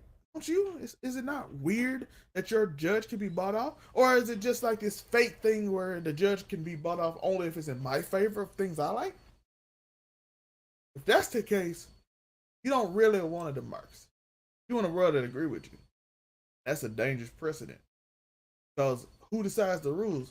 What if one day you in charge and you decide to rule and you harm people, then the next 20 years they in charge, all of a sudden they gonna get that retaliation on you? Do we really want a retaliation government or country in which two sides are so fighting so hard to control narratives and make sure the other side is evil? Really, we do. Right now, America's starting to suck. Greatest country in the world, starting to feel it suck. Let me know in your comments and all. Let me know what you think. I can subscribe, all that stuff. I appreciate y'all. Hit that follow button if you don't kick or nothing else. Ruby? Y'all, I tried so hard. You don't understand. I play with my hair constantly. And I know I look like a total ditz sitting there. So I was like, no, I'm going to keep my hands down no matter what. So that way when you come back to me, my hands are up in my head looking like, I don't know, unprofessional as heck. But whatever. Anyway, listen. America is very corrupt. It is literally built and run purely by corruption. And if you think there's someone who's not corrupt, you just haven't looked in the right place yet. That is the way I see America, American politicians, America, any elected official, the Supreme Court. Like, this is how I just see everybody. It's so corrupt. It is so corrupt. I mean, again, right?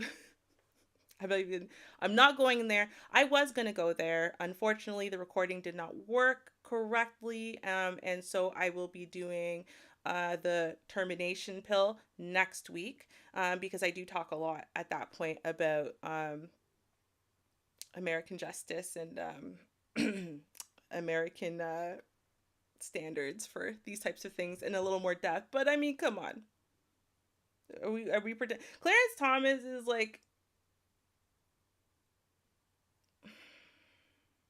a disappointment, but like not a surprising one. I think it's just like, yeah, same old. I don't think he's really done anything that, I don't know, is like outrageous to me. I don't know, maybe that's just because America is just hyper corrupt. So to me, America is just outrageous. Their standard of normal is outrageous. Just saying.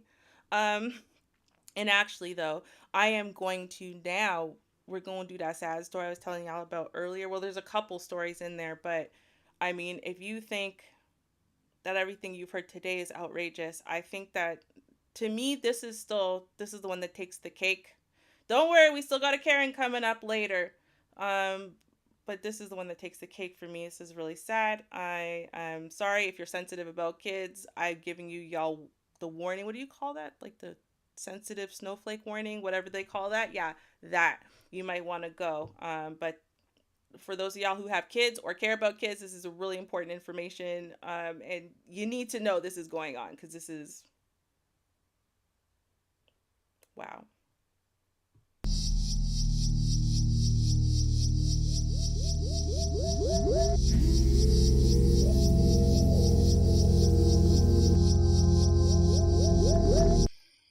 Listen, if you're a normal human being, you listen to the state of the way we treat our elders, our elder care, and our elder compassion, and you're horrified. But you would think, well, at least the way we treat our children, that's got to be better, right? Concerned about the treatment of their toddler at a San Antonio daycare, a husband and a wife sewed a recording device into their kid's jacket. The audio then captured employees using profane language, and one even threatening to harm kids in her care. I'm gonna go and I'm gonna beat both of y'all. That's what I'm gonna do. KSAT investigates the stunning recordings and the fallout for all sides involved. Here's Dylan Collier. Just weeks after enrolling their daughter at Moss Rock Kindercare last fall, Aaron and Carly Hernandez noticed a drastic change in their 1.5-year-old's behavior. She had started being really, really violent, hitting, kicking, screaming. After witnessing an employee refusing to give her child water, Carly took a page from a spy novel and in December sewed this small recording device into her daughter's fur jacket. For For nearly 7 hours, it recorded 2 employees of the Early Childhood Learning Center cursing. One of them repeatedly berated the Hernandez's toddler and other small children inside the facility. Wait for some dollar and I'll touch it and you die.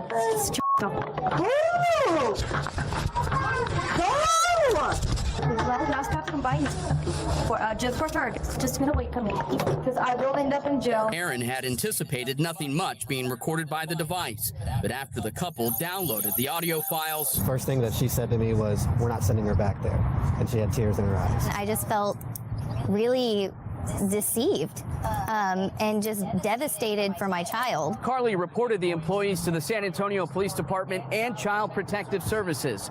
Both agencies said their investigations are ongoing. Detectives in particular are looking into whether the recordings constitute terroristic threats. Neither woman has been criminally charged. Really? Well, as long as the investigation's ongoing, right? I mean, that means we're really taking it seriously.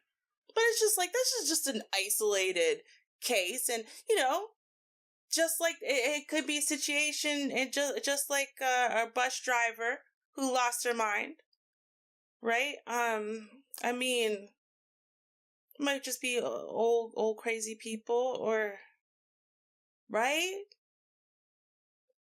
Just a one-off situation, right? Well, I don't know. Is it? And let's keep it a buck.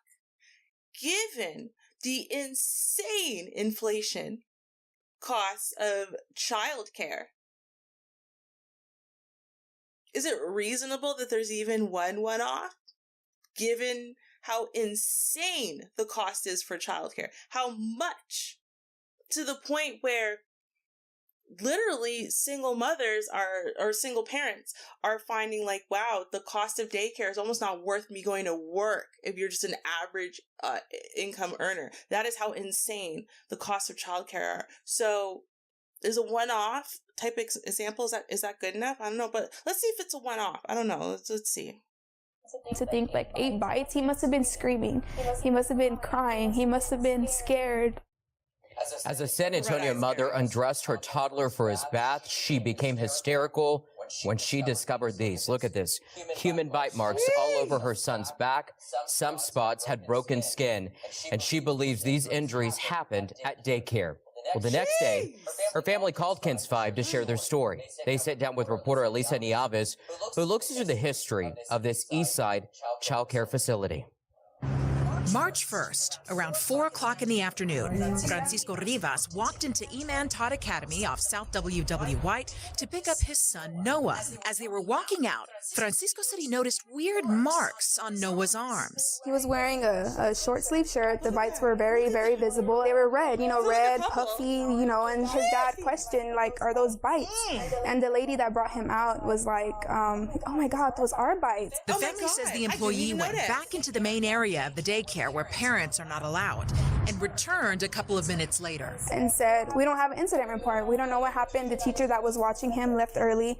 We were short staffed. We could give you the incident report in the morning. And he was just like, well, y'all don't have it right now. And she was just like, no, because we can't fill it out ourselves. It has to be the teacher that was watching him. Noah's mom, Victoria Delgado, said Francisco didn't want to make a scene. So he brought Noah home to wash the wounds and apply some ice. Later that night, Victoria sat Noah on the bathroom counter. I took off his shirt, and good thing, like, the mirror was behind him, so when I was pulling up his shirt, I saw in the reflection the 6 bites on his back. State policy requires a child care facility to file an incident report whenever a child is injured. But why would they follow Parents that? must also be notified of less serious injuries, such as bites, as soon as they pick up their child. Okay. Them changing him, feeding him, they didn't see those visible bites all day, and they didn't call us and ask, like, hey, did your son have bites? Victoria says she immediately called the daycare. From the director of the daycare, she was apologizing. She said she didn't know what happened. She wasn't there on the premises, red eyes crazy, and that she would, watch the video and try to figure out, that is crazy. what happened. Victoria took Noah to the emergency room where a doctor prescribed him a week's worth of antibiotics. The doctor did say that they are child bites. She filed a report with SAPD at the Children's Hospital of San Antonio.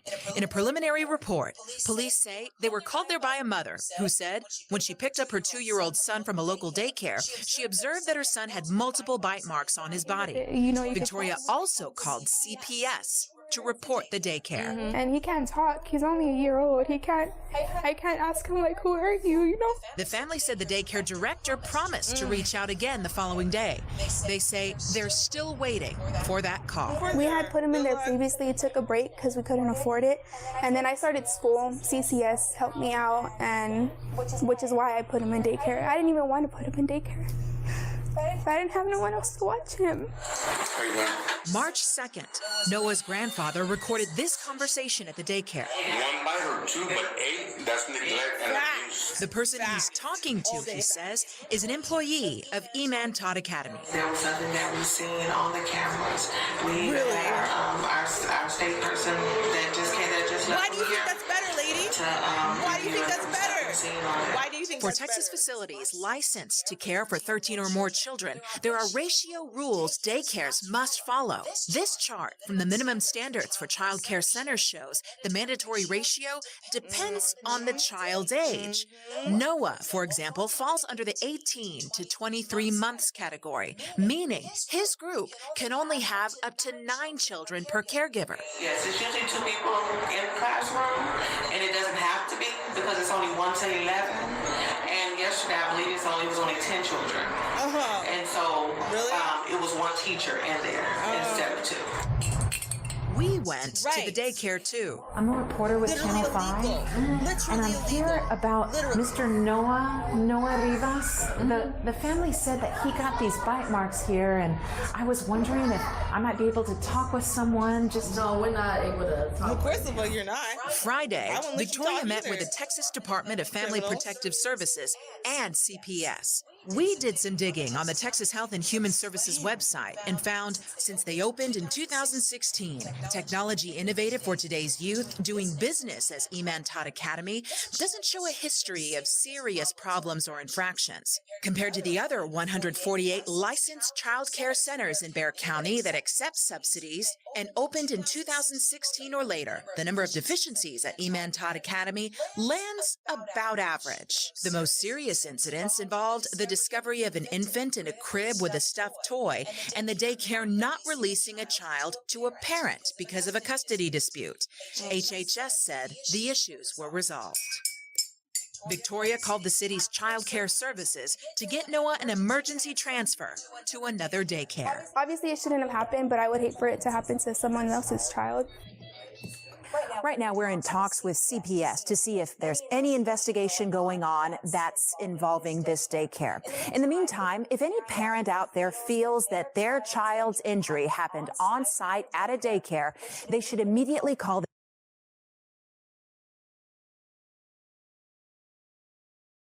So what do you think? Sound like a one-off? Because it is one thing, right, for y'all to be threatening children. I'm gonna be real. I was raised on being threatened. Like, it seems almost like normal to me, but I understand that my view of this is abnormal. You feel me? So that's okay. Fine. But you trying to tell me that you said you checked the cameras. You said you checked the cameras and did not see at all where either 8 children or multiple children mobbed this child while this child screamed in bloody agony and they bit till they broke the skin, or one child harassed this child all day long, chasing him places and biting him over and over and over, to the point where breaking through teeth again, to the point where I'm sure you would have been screaming in bloody pain. And you're trying to tell me no part of your camera or monitoring devices caught this. How do you? I want you to think about how long the average toddlers would have to be unattended for not 1 bite, but 8 bites to have occurred on the same child. Okay. And then how unattended are you exactly that the screaming that would have for sure ensued was entirely not noticed to the point where it could happen 8 times? in the same day? Bruh. But I mean, okay, fine. Maybe they're negligent, yelling and screaming and all kinds of crazy stuff at kids and threatening them and whatever, right? Maybe they're literally just not even watching them and making sure that they are safe and not hurting each other or hurting themselves or literally being bitten, like eaten by other children. But you know, probably ain't so bad. Still, right? The sad thing is, those are not the only two stories that are very recent. Very recent.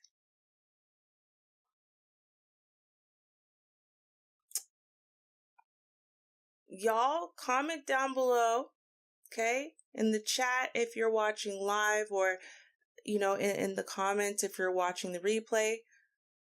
And let me know what you think. What is the solution? What do we do about this? How do we make these childcare facilities, daycare, safer, more effective, more affordable?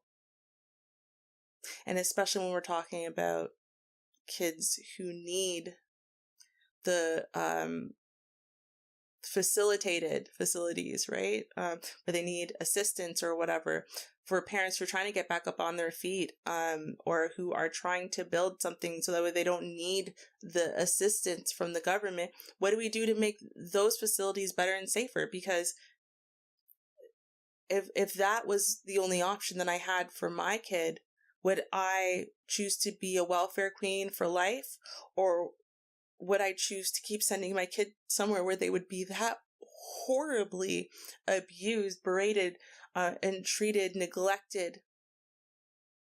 Maybe next time I come to show up for them, the kid's not even there or isn't alive. Which one would I choose? Probably welfare queen for life, right? So we need to have some type of faith that our children are going to be protected in daycare, in schools, right? I don't even know the solution. Y'all comment down below. Let me know if you've got one.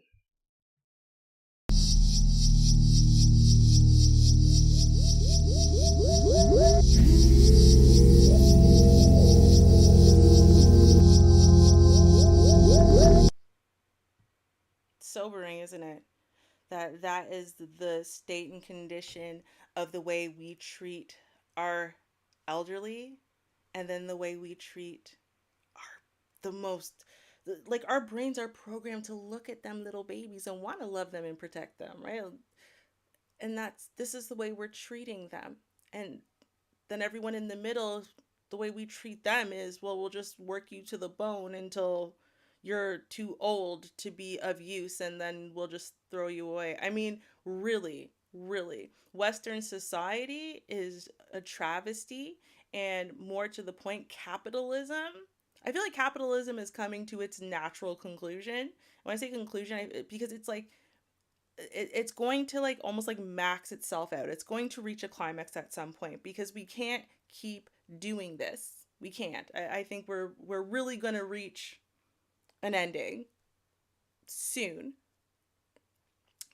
Zell, I'm with you here. I'm gonna say it on the stream, because Zell could not be here today, as I said earlier. And so, you know, now he's escaped, he's earned his freedom, so he's earned his word on the stream, and he says, I dislike everybody, and I'm with you. Now I'm gonna say what's up to Mama Rubes. But I'm just gonna say this, Mama Rubes, thanks for showing up and everything, but guess what? Mama Belle showed up way many moons before you. She was here since the beginning, so she wins Mama of the Week. That's right. I mean, sure, you birthed me and all that stuff, right? But Mama Belle's been here since the beginning. So, and then guess what?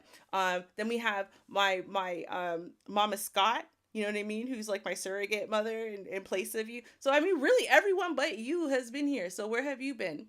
On my hostile takeover day, where I had to run the entire thing on my own, and my own flesh and blood Mama was not here to support.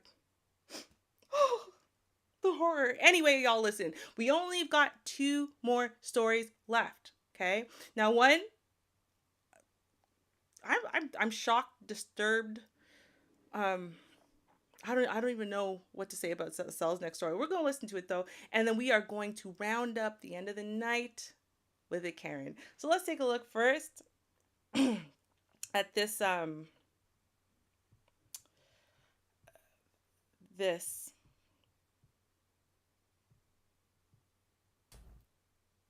Let's talk about this. Let's do this. Let's do this. Let's talk about this. Let me set up a scenario. Let's set up the scenario. You have His Holiness of the Dharma of the Dalai Lama, right? He is having this event, and of course the people crazy. They love His Holiness. A kid wants to see him. This is his idol. This is the is right. He goes up to the stage and he wants a hug in that kid. Now, of course, being His Holiness Dalai Lama, of course, gives the kid a hug. He wants a kiss too. He gives him a kiss. And then, of course, he playfully sticks his tongue out the kid. And you be like, oh, that's cute. He's playing with the kid. He's being goofy. He's actually playful. This is such a good moment. And then you hear the words that he told the kid, allegedly now. But this seems to point at maybe something did happen. That he told the kid to suck his tongue, a young boy. This comes as a shock to the people. The people don't understand. A lot of people make excuses. This is their leader. This is their religion. Something that plenty of us happened before. Plenty of us. The pastor, something, not my pastor. These people did something, not my people. That person that we looked up as a role model can't be them. I refuse to believe they're a bad person. I refuse to believe they did wrong. This is some situation we often come up with. And it's plenty of things you could say. It's plenty of things you could talk about in this situation. But it's just wrong. No matter what excuse you make, it's just wrong. To stick his tongue out playfully, it can always be seen as something playful. But when it comes out that you told him to suck your tongue, it's a little weird in this. It gets a little dangerous. It gets a little iffy. Let's read what his apology is from the official Dalai Lama Twitter account. This is not Photoshopped. You can go here. You can see the actual whole thing. I even put the Bulls versus Raptors over there. AEW Dynamite is trending. I just left that in just so you can know the exact time. April 10th, 1:27 a.m. A video clip has been circulating that shows a recent meeting when a young boy asked His Holiness Dalai Lama if he could give him a hug.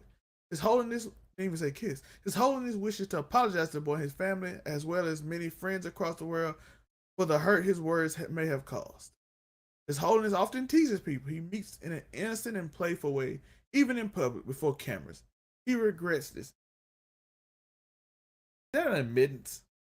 Did he admit to tell the little boy to suck his tongue? Let's go to the scenario. Let me try to give grace to this weird and not good situation.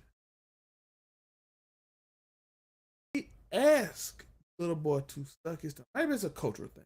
Maybe it's something usual in India. Maybe little boys suck grown men tongues in India. That doesn't sound right.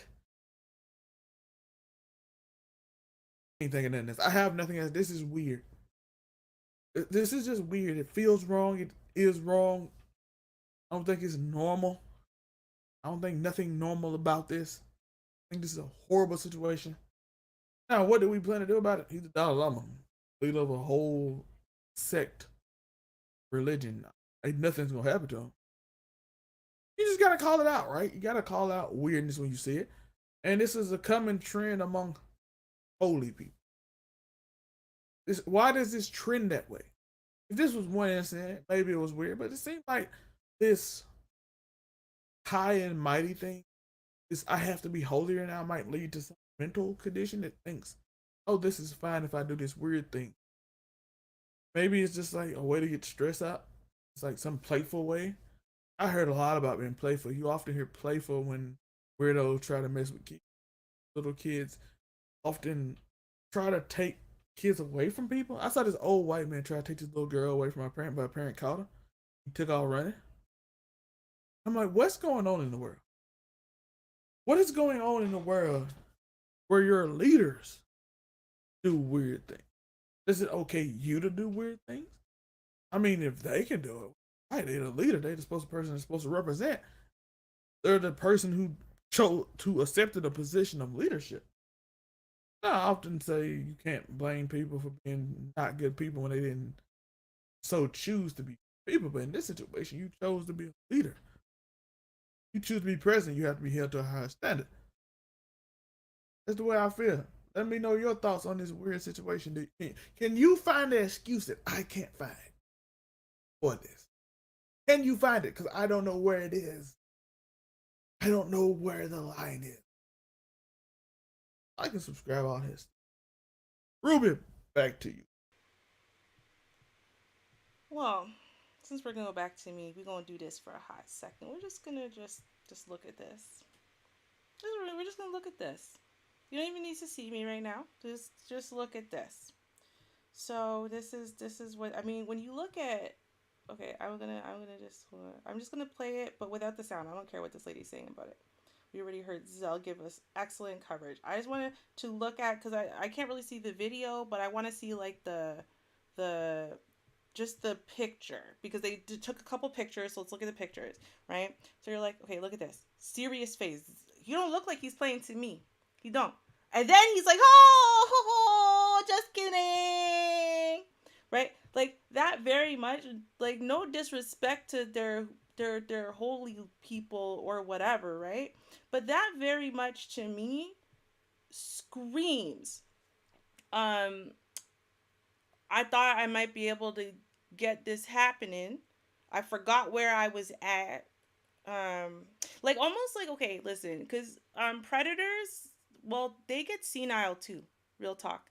And when people are able to get away with something in private a lot, right? And people turn a blind eye or overlook it or whatever, or, you know, their religion tells them it can't possibly be a perversion, can't be sick, can't be disgusting, can't have a sexual connotation because this is the Dalai Lama. He's above all of that, right?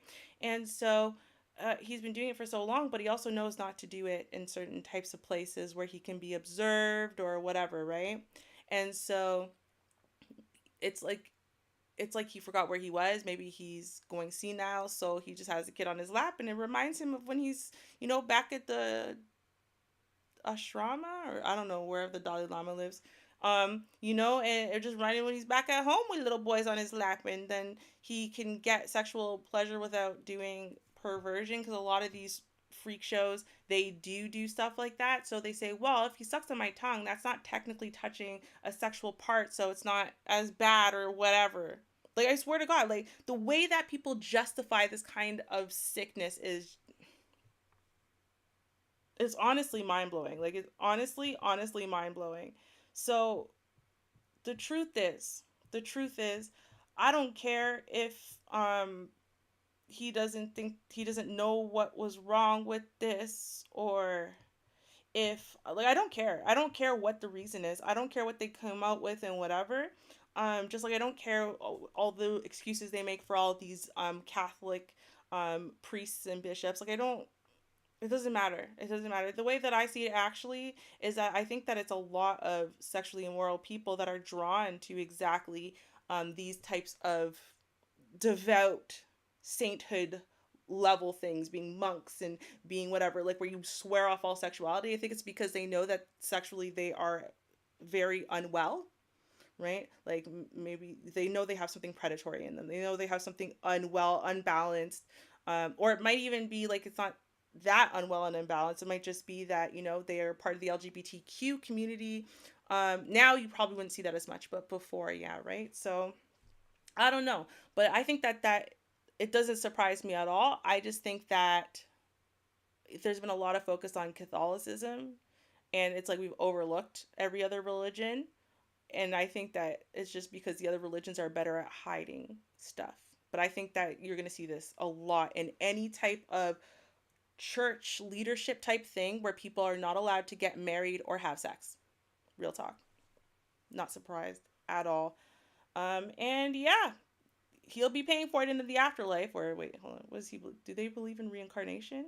Well, I don't know. Some Indian religions believe in reincarnation. So he'll either be reincarnated as like a dung beetle, or something equally terrible, or he'll go to hell. So, I don't know. We'll see. Anyways, y'all, this is enough. Just, enough.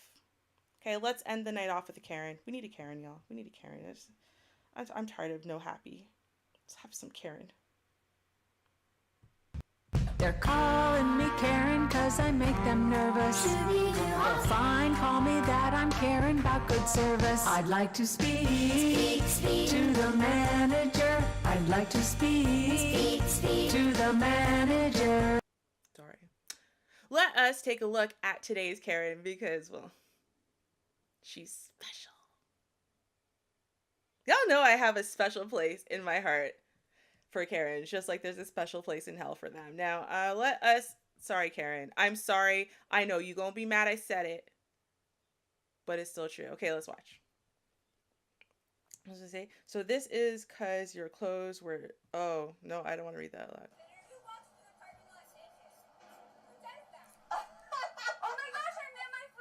God hates sin.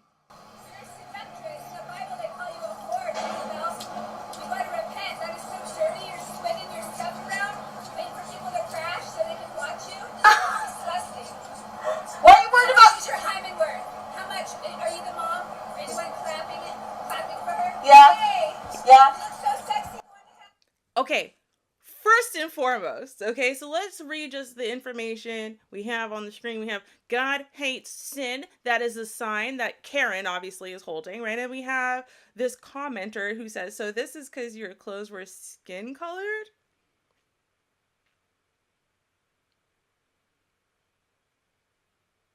Nah, I can't be like that. It's got to be like a tank top and like booty shorts or something, right? And maybe they are like, you know, beigey or something, but it's got to be like more than just like their skin color. I mean, Karen is crazy, but she's often not that crazy. And she literally said walking across the parking lot naked, right? So that means you got to have a bunch of skin out. So that's the first thing. You'd have to have skin out. I mean, we have to give Karen credit, some credit, right? Don't we have to give Karen some credit? Okay. So that was the first thing. The second thing is you got to think to yourself, right? So if you saw someone walking across a parking lot naked, right? She goes, "Who does that? Who does that?" Well, you know, normally we wouldn't think that mentally sound people that we should approach and harass would do something like that, right? Which would suggest to the average normal person that you shouldn't therefore approach this person the way that she's doing. And yet somehow or another, she's feeling it's perfectly acceptable to do this. But okay, let's keep going, Karen. I'm with you. I got you. Let's go. You don't think they're going to hell for judging other people? Are you judging my judgment? Yeah, I'm judging your judgment, bitch!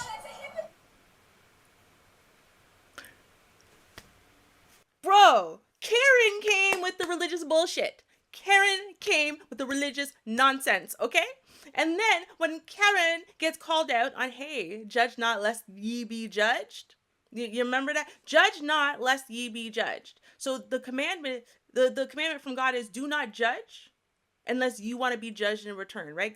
Ye in glass houses should not throw stones, right? Unless you want someone to throw stones and break down your glass house. You cannot be mad, therefore, if you threw the stone and then someone threw a stone back and it broke down your glass house. You can't be like, how dare you cast judgment at me, you hypocrite, if you were the one who decided to pull up out of the blue next to their car to cast judgment upon.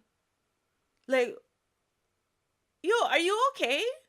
Right? Like, okay, let's go. Oh, really? Yeah. No, I don't go to church. So that's fine. Facts. Yo, roll out. And we done with you. They're just done. They're just done. They're just done. I'm such a sinner. I'm too exposed. Bro. First of all, neither one of those things matches her skin tone enough that we can be as mad as Karen is. You were that fooled, bitch. Like, you literally could not see that these are all different colors. because they're very clearly all different colors. That shirt is baggy on this chick. It is very clear to me that them jeans are like khaki or something. They don't match her skin. They don't match skin. Really, Karen? Okay, my bad. I said we obviously can give Karen credit. Obviously, I was very wrong. Obviously. I just think it's amazing that of all of that, you know, of the things Karen wanted to say when she wasn't wearing her glasses and or couldn't afford new glasses, and I don't know exactly what it is, but I just think it's amazing that what she came up with was, how much is your hymen for sale? That is all. That's all I got, man. That's all I got. I gotta go do something and cleanse myself of this Karen energy. Okay, cleanse. What is it called? Reiki, right? You just like pull it out and then out, up and out, down, and I don't know. My sister would be so disappointed in me that I don't remember. She does all the Reiki, so she's like training and stuff. I swear she told me what to do. I think it's like you pull it up, or you pull it from your back, and then you go like that, and just. I'm not doing it very well. I feel like I'm like low key. I go like that. I'm like, I feel like I'm just tossing it back at myself. I'm giving up. Okay. They're calling me Karen cause I make them nervous. Well, fine, call me that, I'm Karen about good service. I'd like to speak to the manager. I'd like to speak to the manager. Hey, y'all. No, but for real, we have made it to the end of our Hostile Takeover April 2023 episode. I hope you guys have enjoyed the content. I hope you guys have learned something great. Again, congratulations to Zell with the help of Biggie for breaking free from his bonds in the basement and being able to come up and at least watch the end of the episode. Again, we have to say shout out and happy birthday to my godson Simeon. We have to say kudos, congratulations to Zell's brother in the 40 under 40. I mean, like literally, we have a lot to celebrate, be grateful for, and thankful for. We've learned a lot this week. We know we've got a lot of things we need to watch out for. A lot of planning we need to do to try to fix some stuff in life. I mean, we need to get together. I don't know what we're going to do. I don't know. But you know what? That's why we're going to have an episode every single week. Okay, that's Thursdays at 7:30 p.m. Eastern Standard Time. Okay, and then for the whole rest of the week, we release pre-recorded content, either from the show, you know, occasionally we'll have the occasional highlighted episode that didn't make it to the show that will release as well. So please definitely subscribe over here at I'll Be That News Network. You know, we're live streaming on several platforms, right? We're on YouTube, Twitch, Kick, I know we really are, I think, live streaming somewhere else that I can't remember. Facebook? Instagram? One of them places. Oh, something like that. But definitely, you know, please like and subscribe. Click the bell. That way you will get notified every time not only do we go live, you know, that show's pretty stable, 7:30 p.m. Eastern Standard Time on every Thursday, but we are releasing a whole lot of pre-recorded, much shorter little, you know, segments for you guys to easily digest, comment on, share with people, so on and so forth. So thank you so much, everybody, for all of your support. I hope I did this for my first ever live stream. Like literally ever. I have never, ever in life hosted a live stream ever from beginning to end, whatever. Definitely never even participated in hosting something that was quite this complicated. I normally just show up and do my part, right? So I hope I did enough. I hope I did Zell proud. Yeah, I guess we will see you throughout the week or next Thursday. Thank you guys so much again for your support, and cheers, y'all.